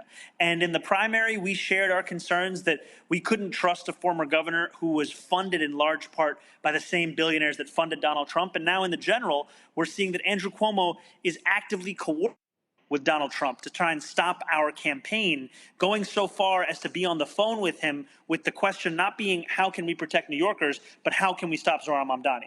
And I'm here with the one goal in mind, being serving those same New Yorkers that are so often left out of those kinds of conversations. You've been dealing with this issue of rent control. There have been folks, as African Americans, who say that it's concerning for those who are homeowners. But when we look at and I've covered housing my entire career, we've never hit 50% black home ownership in this country. So the majority of African Americans in this country are renters, not homeowners. And so how have you dealt with these folks who say that, well, because you were being criticized by Mayor Adams, that, oh, if you freeze rents, that's going to negatively impact African American homeowners. But aren't you saying that if I freeze rent, that's actually going to help those people who are losing out and some becoming homeless because they can't afford to live where they are because of rising rates? Absolutely, Roland. You are 100% correct, which is that, we're talking about a population of 2.5 million tenants who have a median household income of $60,000. And for so many, they are on a fixed income where any rent increase is one that then forces them to choose between medicine and food. It forces them to choose between being able to pay their rent and then having to take away from their other necessities. And our plan to freeze the rent will return about $7 billion into the pockets of working class tenants. And also, our plan is one part of an affordability agenda. That agenda extends to homeowners and landlords too, because we will work to decrease their insurance costs, which have doubled in recent years. There's a program called Milton Street Captive, which currently is working to actually depress home insurance costs, and that's something that could be critical if the city was to invest in. There's a property tax system that's broken and disproportionately impacts so many working class homeowners across the 5 boroughs, and yet there's been no political will to actually get that done. That's going to be the core of our state legislative agenda. And finally, Rudy Giuliani created a system called the property tax lien sale, where the city would sell the debt that homeowners owed, whether it be for or property taxes. And what we found is the city is 6 times more likely to sell that debt in a black neighborhood than a white neighborhood. And in part because of that recognition, as well as the fact that this is not how you fund a city government and you're putting homeowners on a fast track to foreclosure, we're going to abolish that program to make it easier for homeowners to stay in their own homes. 2 questions left. I know our time is short. First, a lot of people have made a big deal out of the fact that House Democratic leader Hakeem Jeffries has not endorsed you. Do you care? I can tell you that I have appreciated the conversations that we've had, and also if it was endorsements that determined elections, then I wouldn't be sitting in front of you as the Democratic nominee, because it was the people of the city that put me here, and those are the people whose endorsements I'm looking to win just in 32 days. Last thing here, and it's not necessarily a question, but one of the things that I found to be incredibly stupid is to watch these ignorant mainstream shows say, oh my God, if Mamdani is elected in New York, then that is going to be a yoke around the neck of Democrats across the country, which is weird because it's not like when Eric Adams was elected that somehow every Democrat had to answer to what Eric Adams is doing.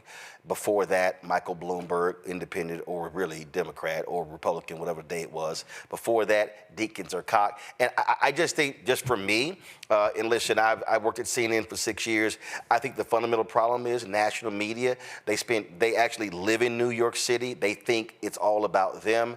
I don't think, and this is no disrespect to you, I don't think there's somebody, any other part of the country is going to give a shit whether you were the mayor of New York City. It's not going to impact Charlotte, Houston, Dallas, anywhere else. And so I just think that's just the dumbest thing that I constantly hear. I appreciate that, Roland. The only thing that I would say is the only way we're going to affect those cities is by stopping this city from being so expensive that New Yorkers start moving over there. We're going to keep them here because it's going to be a city they can afford.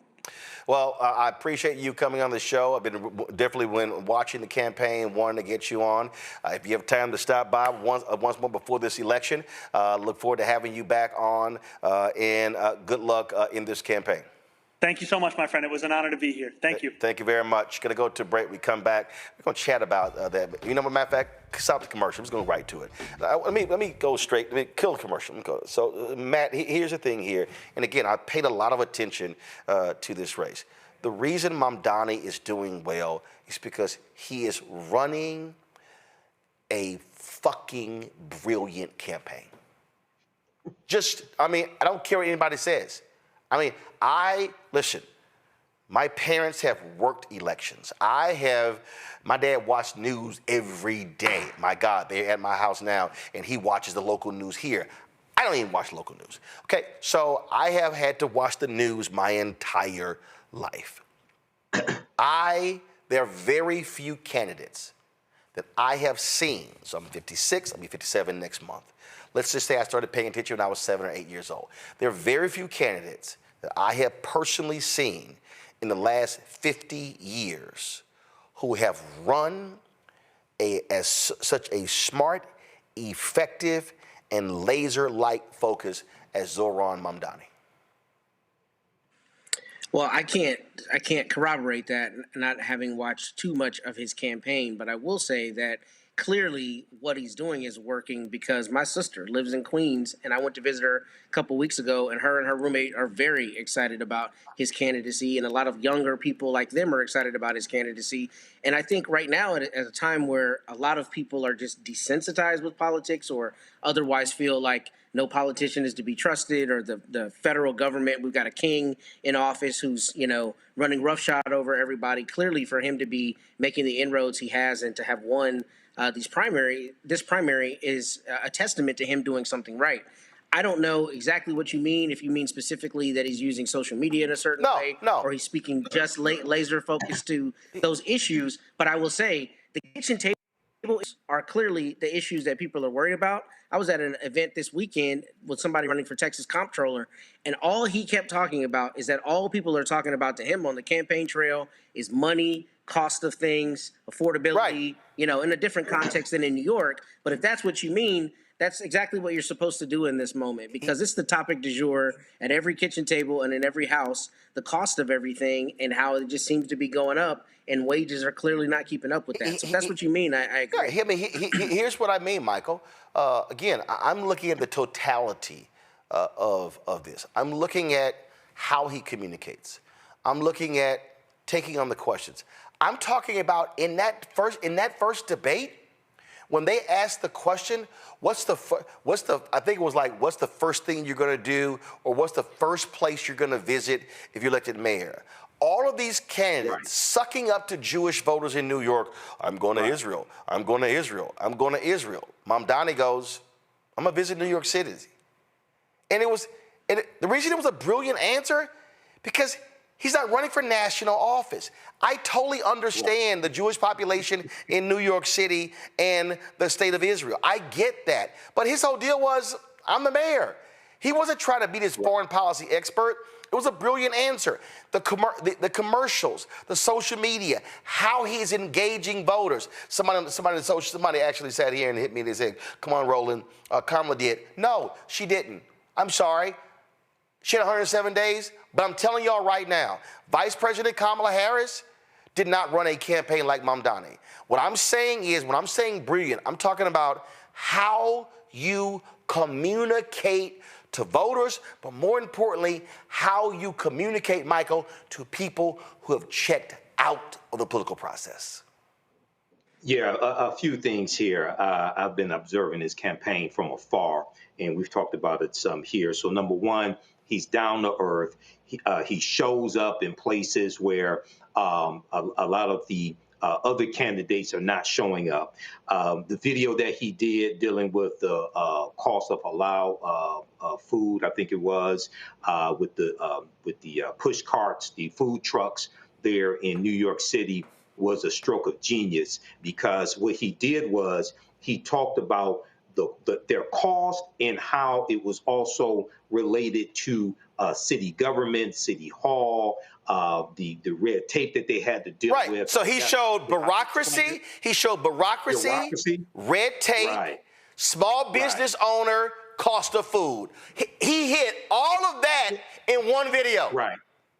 And then what he would do to bring down the cost. Okay, that was a stroke of genius. Look, I've studied marketing. Okay, that was brilliant right there. And he's not scripted, so to speak. So yes, he'll have his talking points, but he talks like a real person. He's really relatable. And a lot of people, especially younger people, Gen Z, millennials, but especially Gen Z, they want somebody who's authentic. They want somebody who's not scripted. So in hitting on affordability and, dealing with topics that people can really relate to, this is what people want. So I think it's important for other Democrats, and I'm neither Democrat nor Republican, but I know who the hell is working against our best interests as Black people. I think it's important for other Democrats to study this and adapt it to their own personality, and their own skill sets. But and the other thing is, fire a lot of these goddamn consultants. No, actually, don't even hire them. Don't even hire them. Okay, all right. Don't even don't fire them. Don't even hire them. I just want again. I need people to understand. This is not, oh my God, you trying to get close to Mamdani. No, I'm telling y'all, the campaign that he's running is actually what we've long talked about. How do you make this thing personal to every single person? So I'm going to show you how this here. This is dated October 23rd, 2024. So this was the opening commercial for Zohran Mamdani in New York City. And I want y'all to watch this here. I need y'all to, and we're going to break this thing down, and I want y'all to, you're going to understand, this was October. This was almost 1 year ago.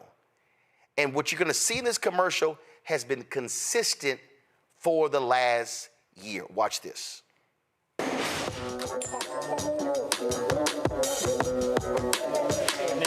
New York Mayor Eric Adams has been indicted by a federal judge. Every politician says New York is the greatest city on the globe. But what good is that if no one can afford to live here? City Hall is engulfed in corruption. Unscientific. The cost of living is the real crisis. New Yorkers are being crushed by rent and childcare. The slowest buses in the nation are robbing us of our time and our sanity. Working people are being pushed out of the city they built. A mayor could change this, and that's why I'm running. I'll make buses fast and free. So I can just get where I'm going. I'll make childcare available to all New Yorkers at no cost. I want to raise my kid in New York. And I'll freeze the rent for every single rent-stabilized tenant. These Eric Adams rent hikes are killing us. Life in this city doesn't need to be this hard, but politicians like Eric Adams and Andrew Cuomo want it to be this way. They care about their donors. They care about themselves. They don't care about you, the working class who keep this city running. This campaign is for every New Yorker who believes in the dignity of their neighbors. And the government's job is to actually make our lives better. We can afford to bring down the rent, have world-class public transit, and make it easier to raise a family. We can do all of that and so much more because this is New York. We can afford to dream. All right, so let me walk you through, again, how you run and you run smart. First, did y'all see him wearing a blue suit and a red tie? Nope. First of all, Zohran Mamdani is American, he's Ugandan, okay? All right, so you saw him wearing attire that speaks to who he is. To Michael's point, Matt, the consultant class would be, don't, you can't wear that. No.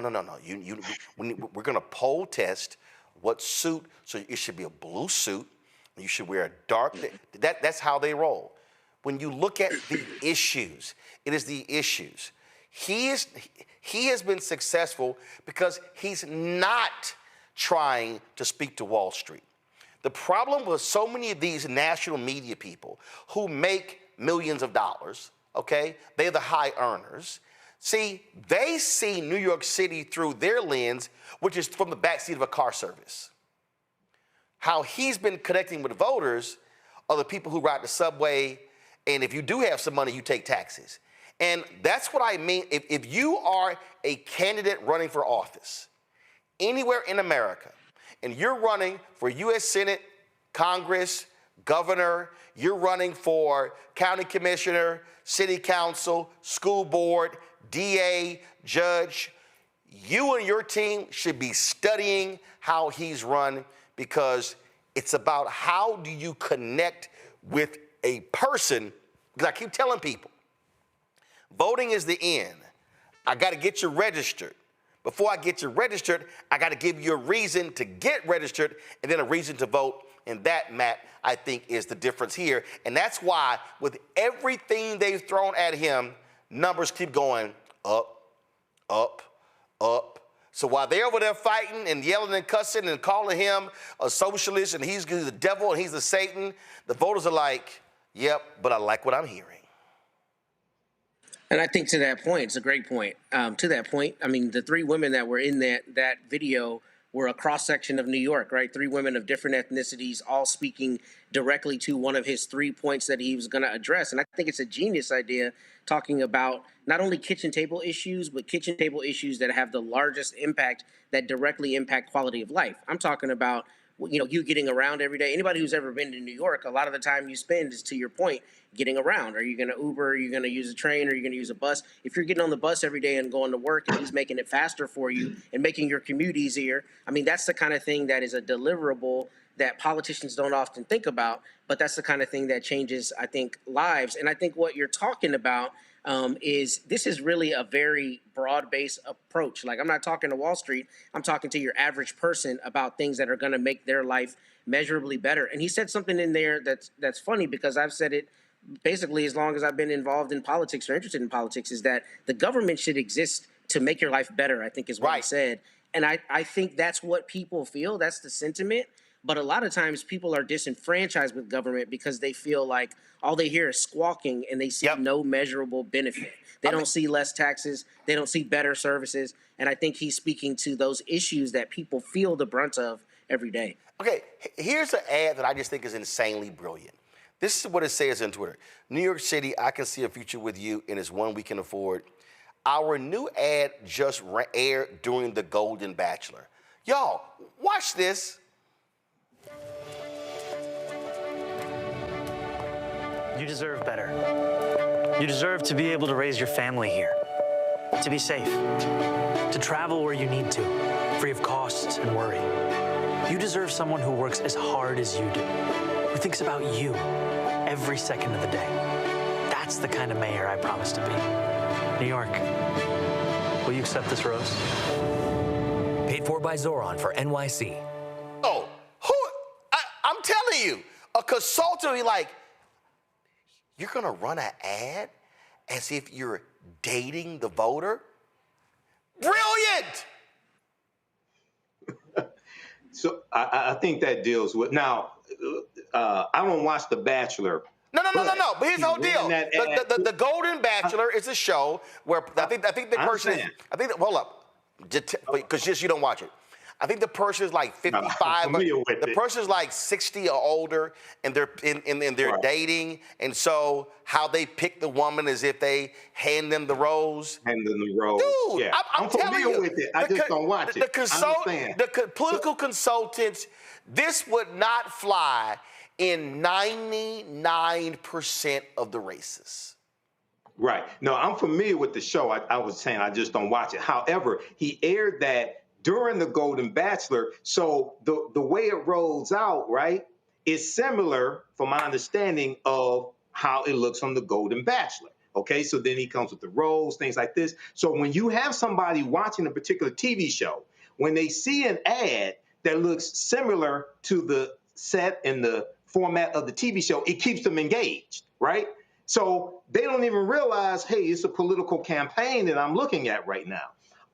But yeah, you're right. That's not something that the average consultant, especially a lot of these white consultants, would advise their candidate to go with. So he's breaking the norms, and it is resonating with people. Once again, my degree's in marketing. That is a stroke of genius, right? And let me say this here. So Akim Smith put in our chat, buy into style, not substance.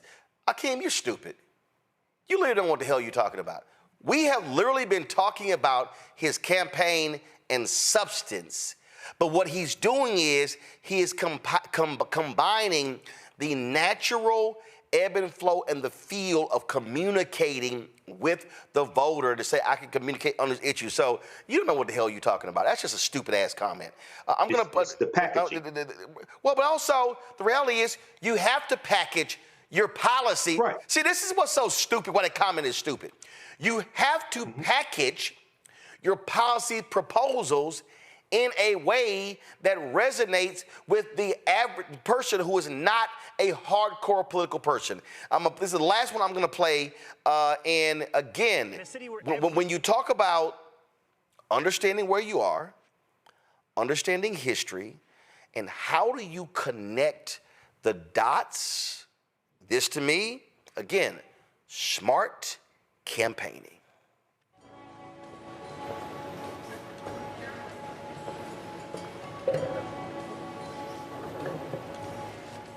When Earl Manigault stepped onto this court at 99th and Amsterdam, the world stopped to watch. In a city where everything is contested, even the contrarians agree. No one dominated street ball like Earl did. He dunked backwards 36 times in a row for a bet. He could take a quarter off the top of the backboard. He had the double dunk where he'd dunk it and then he'd catch it and dunk it again. Manigault's nickname was the GOAT, but talent never made him arrogant. He was idolized as much for his kindness as his ability to dunk. That's part of why his memory lives on today. Unlike many with a gift, he never believed his hype. While the GOAT might have been on a level of his own in the 50s and 60s, his greatness faded fast after he developed a debilitating heroin addiction. He recovered, then relapsed, served time in prison, and ultimately left New York. The man who Kareem Abdul-Jabbar called the best basketball player of his size in the history of New York City never made it pro. Towards the end of his life, the GOAT came home to Harlem. Before he died in 1998, he spent his final years counseling kids, teaching them how to play and avoid his path. To many New Yorkers, he's still a giant today. He helped take me on his wing, and he helped us move on to the next step. I don't dunk anymore, but I still have a couple of moves left, you know. There are countless New York stories like Manigault's. Brilliant minds, incredible athletic talents, lost to drugs or crime or alienation. It doesn't have to be this way. City government can foster supportive environments for our kids, and we can build spaces that give them opportunities to grow. As mayor, I'll increase access to sports, mentorship, after-school, and summer programs. We'll expand SYEP, or Summer Youth Employment Program, which builds confidence for young people and lowers chances of felony arrests by over 20%. And we'll tackle youth violence with safe passage and greater school-based violence prevention programs, mental health services, and school counselors. Here, at a park that many still call Goat Park, I can't help but think of something Manigault said. For every Michael Jordan, there's an Earl Manigault. We all can't make it. Someone has to fail. I was the one. With all love to the GOAT, I don't agree. This is the wealthiest city in the wealthiest nation in the history of the world. It's time we all make it. Again, smart campaigning, you take a historic, well-known figure. A consultant would say, no, we're not going to do something talking about a guy who was a drug addict. Oh, no, a guy who failed. We're not going to do that. No, he takes the story, New York City legend, and lays out in that 2-minute and 24-second video policies dealing with mentoring and other types of programming.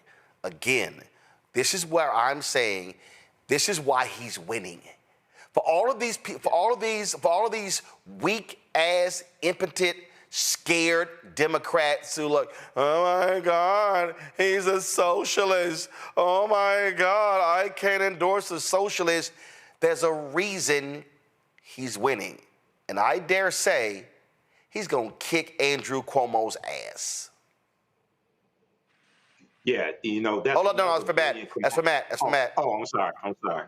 Yeah, I mean, I'll just say, you know, the establishment candidate isn't gonna prevail when this guy is talking to the people. I mean, that's ultimately what it comes down to. And I think that this is a really important point because we don't think about it, but I think your point earlier about the blue suit and the red tie, I mean, that's like so common fare. We don't even think about the fact that some consultant is probably saying exactly what you're saying. No, you can't break the mold. You can't break the mold. And here's what it is, right? Fortune favors the bold. So if you're taking that step and you're approaching it differently, clearly something's working when you have 75,000 volunteers for your campaign.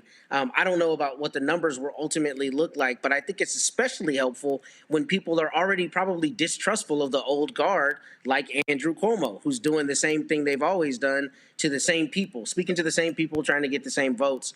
And he's talking to a much broader base and new entrants to politics. So I think maybe you'll be right in terms of the numbers, but even if you aren't right, if he wins, it'll be a testament to breaking convention and the value that can have. Quick break. We come back. We're going to talk about farmers with John Boyd. Here's the National Black Farmer Association. And boy, these white farmers, all the white, orange MAGAteers are aplenty. You're watching Roland Martin Unfiltered on the Black Star Network. Next on the Black Table with me, Greg Carr. An hour of living history with Dr. Richard Mariba Kelsey, thinker, builder, author, and one of the most important and impactful elders in the African American community. He reflects on his full and rich life and shares his incomparable wisdom about our past, present, and future. African genius is saying that my uncle was a genius, my brother was a genius, my neighbor was a genius. I think we ought to drill that in ourselves and move ahead rather than believing that I got it. That's next on the Black Table, here on the Black Star Network. Farquhar, executive producer of Proud Family. You're watching Roland Martin Unfiltered.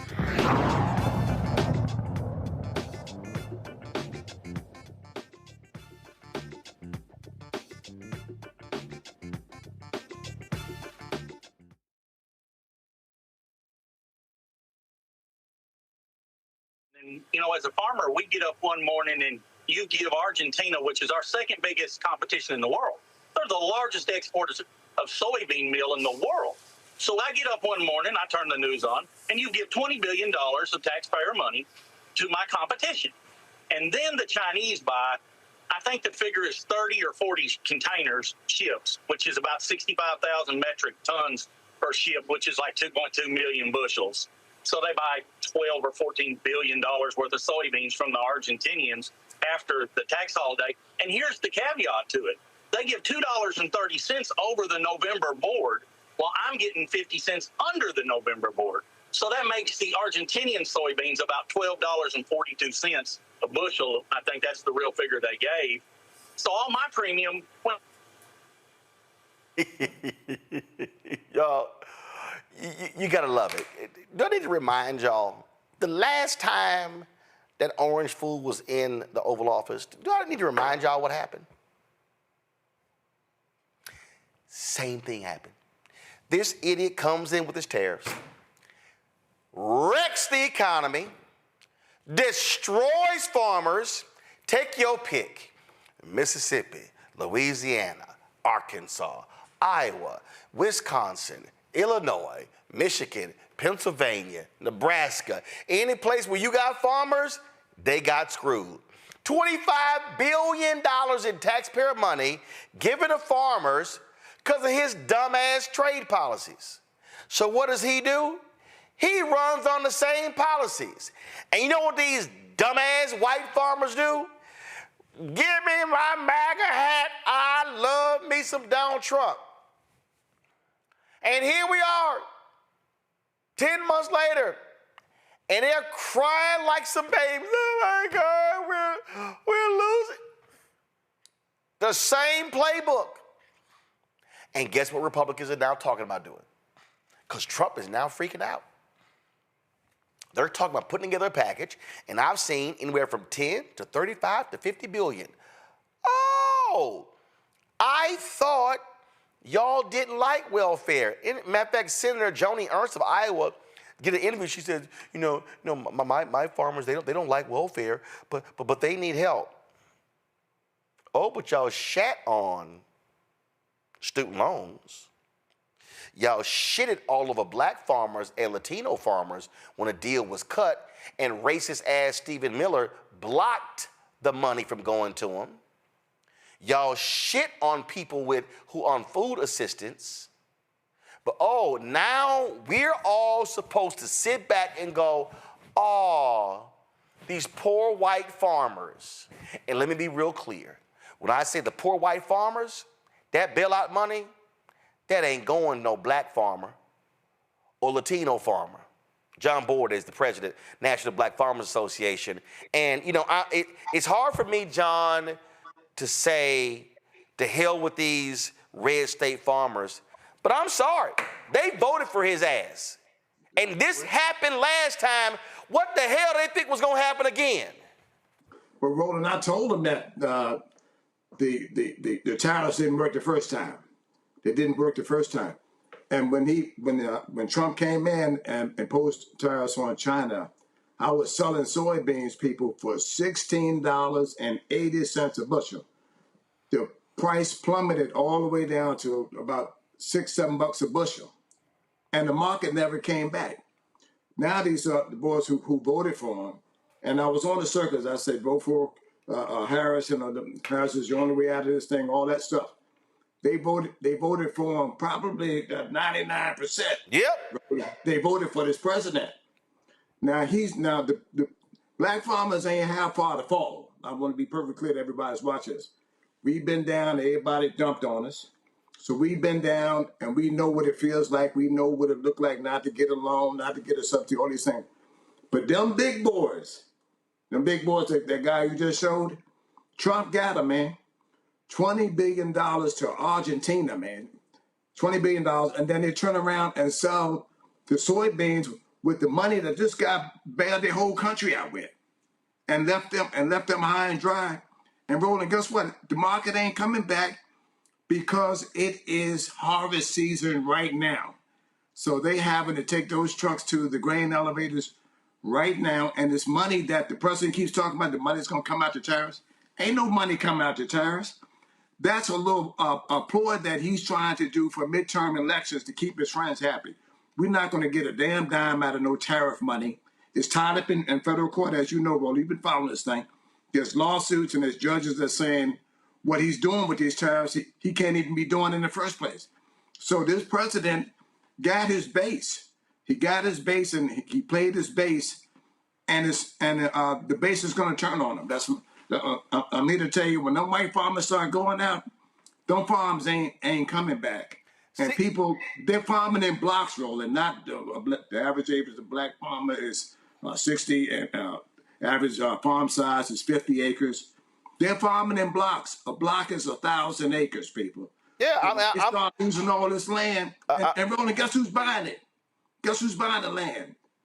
The vice president and acre trader are watching these farmers, and his real estate group is out there gobbling up farmland from the people that voted for their ass. How stupid is that? And see, what pisses me off again with these idiots in mainstream media, when they come on, you know, what they don't do, they don't say, hey, I'm curious, so-and-so, how did you vote? Like, hold on, I'm gonna play this clip right here. This is the guy over he's in Wisconsin, soybean, watch this. Well, right now, as farmers, you know, we are in kind of a state of emergency right now because of everything that's going on. And so we will take that money right now. We'd rather have our global markets open and be able to sell our product and, you know, make our money that way. But right now, farmers are needing some kind of assistance to keep going. We have farmers that are losing farms that have been in their families for generations. Yeah, no, and I wonder how many of those people, John, here in Wisconsin, Trump won that state, how many of them damn farmers, but see, if they go on TV, the first question should be, hey, white farmer, who did you vote for? Voted for him. The man did it last time. Like, I'm trying to understand what the hell do they think was going to happen. And Vice President Kamala Harris kept saying his tariffs are going to cause prices to rise and farmers go out of business. Oh, no, she's not telling the truth. Okay. But they're going out of business. And like I said, the whole deal with the president is they got a whole real estate arm that's going to be buying up the land, people. And Roland, the last time I was on your show, I was saying to Black America, we need to be prepared to buy some land and group and start buying some of this land, because it's going to be on the sale block here real shortly. The market is not going to come back in 30 days. I'm sorry, it's not. And those guys cannot sell soybeans for $10 a bushel, because that's what the market is, Roland. $5 for wheat, $4 for corn. Guess what? I was selling grain in the early 80s, man, for just under that. And here it is, the year 2025, and this president is taking us to the lowest grain prices in history and the highest input. Nobody's talking about that. The highest input cost in history for farmers are right now under the 9 months of this president. This guy came into office in 9-10 months and caused complete havoc for white America and white rural America in this country. And guess what? We need to be in a position to go in there and start winning some of these states, to come up with a platform to steal some of these people, whether we like them or not. They're down there voting in the red states, and we need to start winning some of the red states. And guess what? The Democrats should be saying healthcare, you know what? And we coming back in rural America, we got a plan to help some farmers out here because we want them votes too. But see, John, to be honest, here's my problem. These white, and I'm specifically saying white farmers for a reason. Because let me be real clear. But they dogged us, as you know, bro. Them damn white farmers wasn't standing up for y'all. They dogged it. Them damn white farmers, they weren't saying Stephen Miller is unfair, blocking that $5 billion going to black and Latino farmers. No, they wasn't saying a damn thing. They were like, that's y'all Negro farmers. We don't care. But see, so my problem is they want Democrats to now bail them out. Yes. So they can go right back and vote for MAGA policies. Well, let's go over the whole thing. I'm glad you raised that flag. Let's go over the whole thing. They didn't want to pay blacks to work on farms. That's the first thing. That's what got white people in trouble in this country.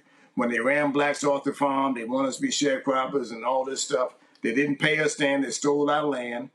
And then what they do? Oh, we can't get blacks to come back to the South and work, so we'll go get some Hispanics, right?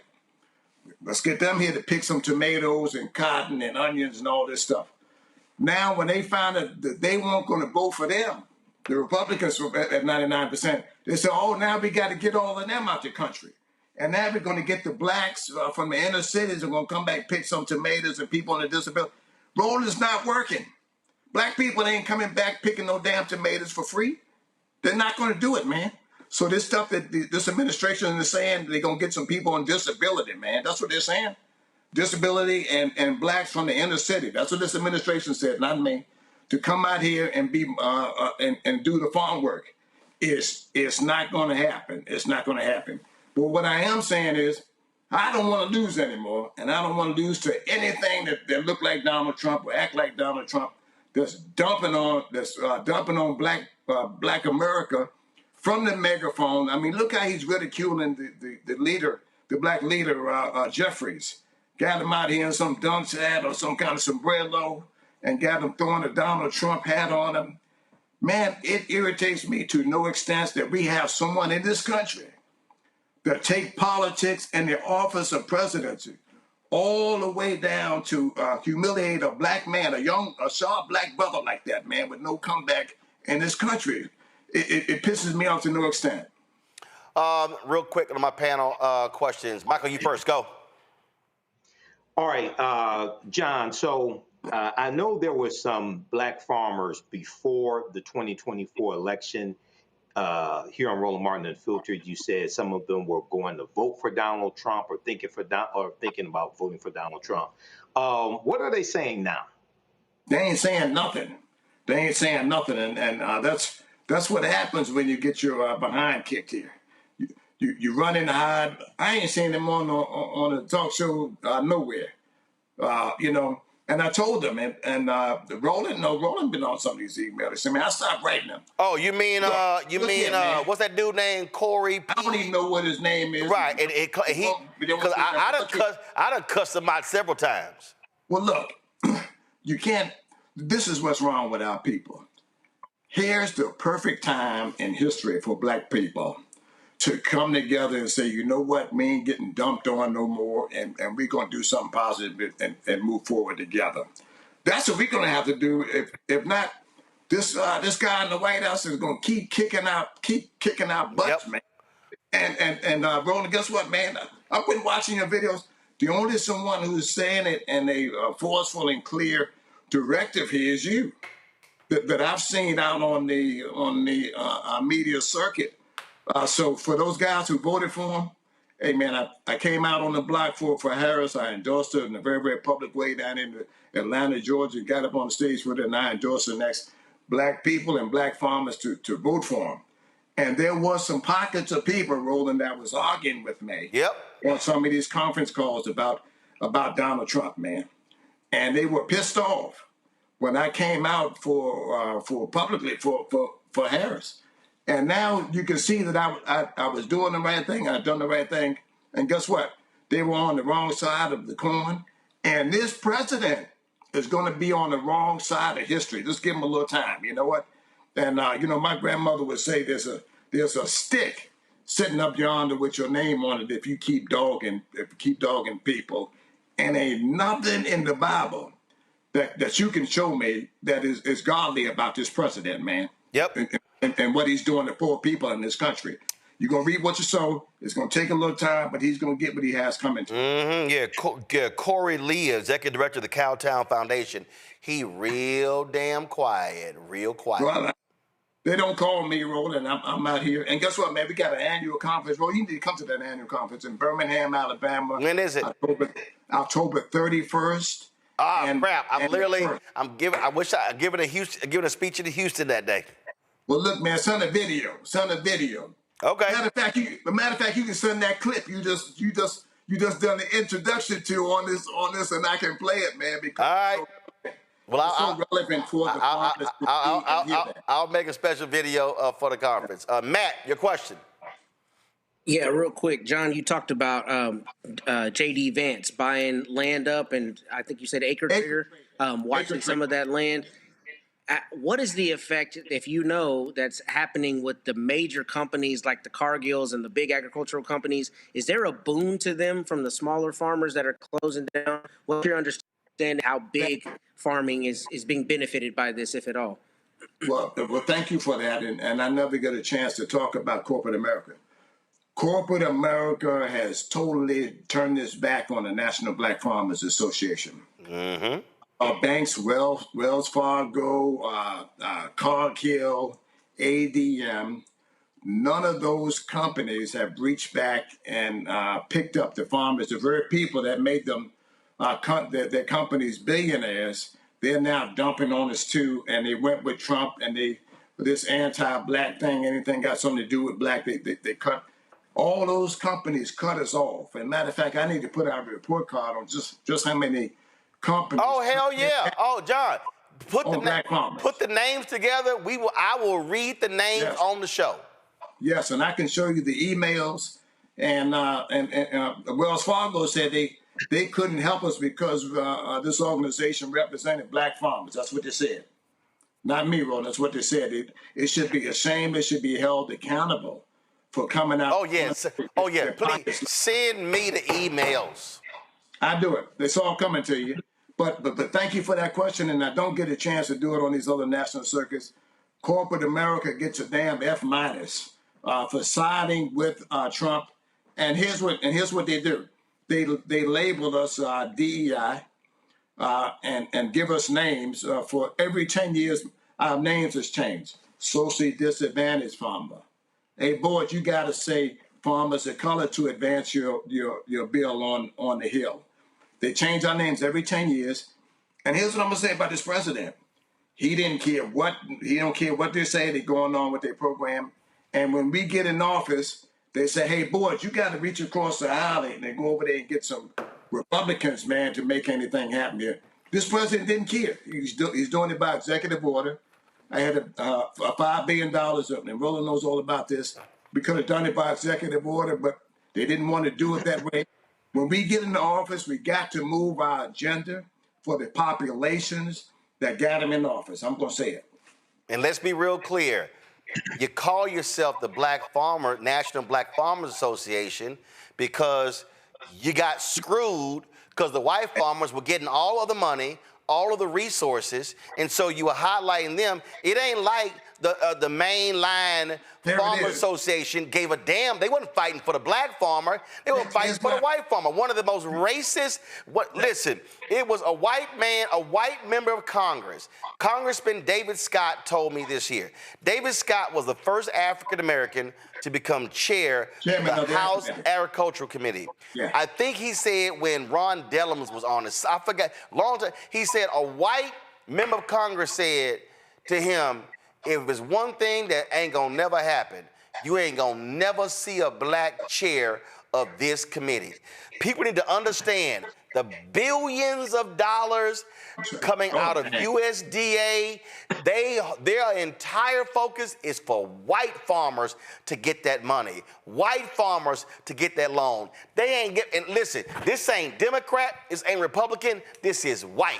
This is about that, and that's why Marcia Fudge wanted to be Secretary of Agriculture, and Biden didn't make her. He should have, and he put the former governor of Iowa. Hell, wasn't that his third time being Agriculture Secretary? Man, Bill, we didn't want Vilsack. I didn't want him. Yeah, Tom Vilsack. So people need to understand. On your show and talked about that. People need to understand. USDA actually, y'all, has the largest bank in the federal government. Y'all, income. That's right. Y'all don't even understand how much money is in the USDA. $1 million for the top 10%, and white farmers receive $1 million a year annually. And they call it, when black people get on the program, all this welfare, all this stuff, white farmers get $1 million per farmer, the top 10% in the U.S. Farm Subsidy Program. The average subsidy to a black farmer is $200. We're not even on the same wavelength, with our farm subsidies in this country. All this money that went out to white farmers, and they've been getting it for years. And we formed the MBFA because guess what? They was out here calling me a nigger, the man who worked there. They was out there spitting on me. They was out there seeing black farmers one day a week. They was tearing my application up and throwing it in the trash can. They don't want to talk about that. They don't want you to say anything about black. They want you to get away from it, but they want to give it all to white farmers. They want to bring white farmers in from South Africa and give them our land out of inventory. I say over my dead body, Roland. I'm telling you right now, somebody's going to have to take me out of here if they give us them white farmers from South Africa our land. Yep. They brought them here, gave them a path to citizenship, and now this president is talking about giving them homesteads and farms, things they've never done in this country for a black man. They brought him here because solely based on what? Race, which is white. but they don't want to do a damn thing for you, for black, and they don't want to give us our land out of the inventory, that $5 billion for debt relief. They don't want to do it. But I ain't giving up. I ain't giving up, and I ain't giving up. Well, listen, we're going to keep highlighting this as well. This is why I created this platform, for you and others to be able to come on and to share these stories. That's critical. Before you go, man, I know you got to go, but look, this man right here on this screen has been my outlet when I got in trouble on the Hill and I couldn't get visibility on. You put me on your television show on prime time and put me in the living rooms of Black America, and you made them call their U.S. senators, and we got that $1 billion passed in 2010. So, Roland, you've been out there, and how many years ago has that been? 2010? It was. That was 15 years. 15 years ago, man. 15 years ago, and I took that partial win, and them same guys was beating me up. But guess what? I'm gonna keep on taking them wins. It may take me 10 years or whatever to get it. But thanks to people like you, man, who didn't give up on me and didn't give up on the black farmers in this country. So I want to say it on your show. Hey, man, a special thank you to you tonight. Thanks a lot. Well, John, I appreciate it. Keep up the fight. We'll be right there with you. Thanks a lot. Thanks a lot, brother. I appreciate it. All right, then. So, y'all, that's it for us. Let me thank Matt. Let me thank Michael. Matt, who y'all losing to this weekend? It was great being on today, Roland. You have a great weekend, brother. No, I'm just checking. Who y'all? All I know is we're getting a dub. Who y'all playing Florida this week? So. Oh yeah, y'all gonna lose. Y'all gonna lose. Y'all. I think we're getting that dub. Billy Napier, he gonna handle that business. All right, so I can't wait to see some more orange tears this weekend. Michael, thanks a bunch as well. Who the Sigma's losing to?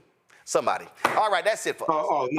No, we're not going to lose, and we always look good. But thanks for having me on. No, that's actually it's actually not true. You don't always look good because whatever. All right, that's it for us. Y'all, that's it for us. Let me thank everybody being on today's show. It's some stuff we didn't get to, but hey, we had lots of guests, lots of conversation. Y'all, do y'all understand what y'all saw today? Diddy trial Candace Kelly, Congressman Steven Horsford, Memphis, Tennessee State Senator Justin Pearson, Zohran Mamdani running for mayor of New York City, John Boyd, National Black Farmers. Y'all, there is no other show in America that does this every single day. No other show. You will not see that many black guests on any mainstream cable show. Hell, they ain't gonna have that many black guests for the whole day. You ain't gonna see that many black guests in 24 hours. So this is why we do what we do. We center African Americans, we center our story, but here's the deal. What we talk about is not just for black people. So white folk can watch this show, Latino folk can watch this show, Asian American folk, Native American can watch this show. It doesn't matter. We are about speaking to the issues that touch the people, and that's why it's important. Your contributions are critically important. I've already told y'all we're trying to raise $1 million between now and December 31st because, man, we got some fantastic stuff coming down, man. But you got to fund it. So your support is critical. If you want to support Roland Martin Unfiltered and the shows on the Black Star Network, the 2 new shows we got coming on, the retooling of blackstarnetwork.com to become a news portal, please do so by contributing. Use the Stripe QR code. You see it right here, bottom left-hand corner. Cash App. You can also use credit cards for using the Stripe. PayPal, R. Martin Unfiltered, Venmo, RM Unfiltered, Zelle, Roland at RolandSMartin.com, Roland at RolandMartinUnfiltered.com. Checks and money order, make it payable to Roland Martin Unfiltered, P.O. Box 57196, Washington, D.C., 20037 0196. Also, folks, download the Black Star Network app. Apple phone, Apple TV, Android TV, Roku, Amazon Fire TV, Xbox One, Samsung Smart TV. Be sure to get a copy of my book, White Fear, How the Browning of America is Making White Folks Lose Their Mind. Available at bookstores nationwide. Be sure to also get our Black Star Network, Roland Martin Unfiltered swag by going to shopblackstarnetwork.com. Shopblackstarnetwork.com. Get our t-shirts, our hoodies, our wall art, mugs, and more. You can go there. Also, if you want to support the black-owned products, you see all these products to my left. You see them all right here. Get these products, y'all, by going to shopblackstarnetwork.com. These are black-owned products that you see right here. And, man, it's some great stuff. So go to shopblackstarnetwork.com. Our audio podcast through iHeartRadio Network. We're on all the platforms, Amazon Music, Apple, Spotify, you name it. And then, of course, also support fan base. It's going to be an investathon next week. It's a Series A raise. Series A raise. They've raised $13.2 million. The goal is $17 million. Let's close this thing out. They've made some changes to the app, improve the functionality. Man, download the app. Can you imagine if black people, can you imagine black people if we loved fan base the same way we love Instagram and Twitter and Snapchat and Facebook? And guess what? We don't own none of those. And so this is why we have to be able to be willing to use, support, and finance our own. Again, anybody can use fan base, but this is also about creating black wealth. So download the app Fan Base. If you want to invest, get more information, startengine.com/fanbase, startengine.com/fanbase. Baton Rouge, NAACP, I will see y'all tomorrow night, 6 p.m. for your Freedom Fund dinner in Baton Rouge, Louisiana. I cannot wait. Monday, we're going to have a couple of candidates, Monday and Tuesday, running for mayor of New Orleans right here on the show. Folks, that's it. I'll see y'all on Monday right here, blackstartnetwork.com. We close the show every Friday with more than 36,000 donors who contribute to our show since we launched. I'll see y'all on Monday. Holla!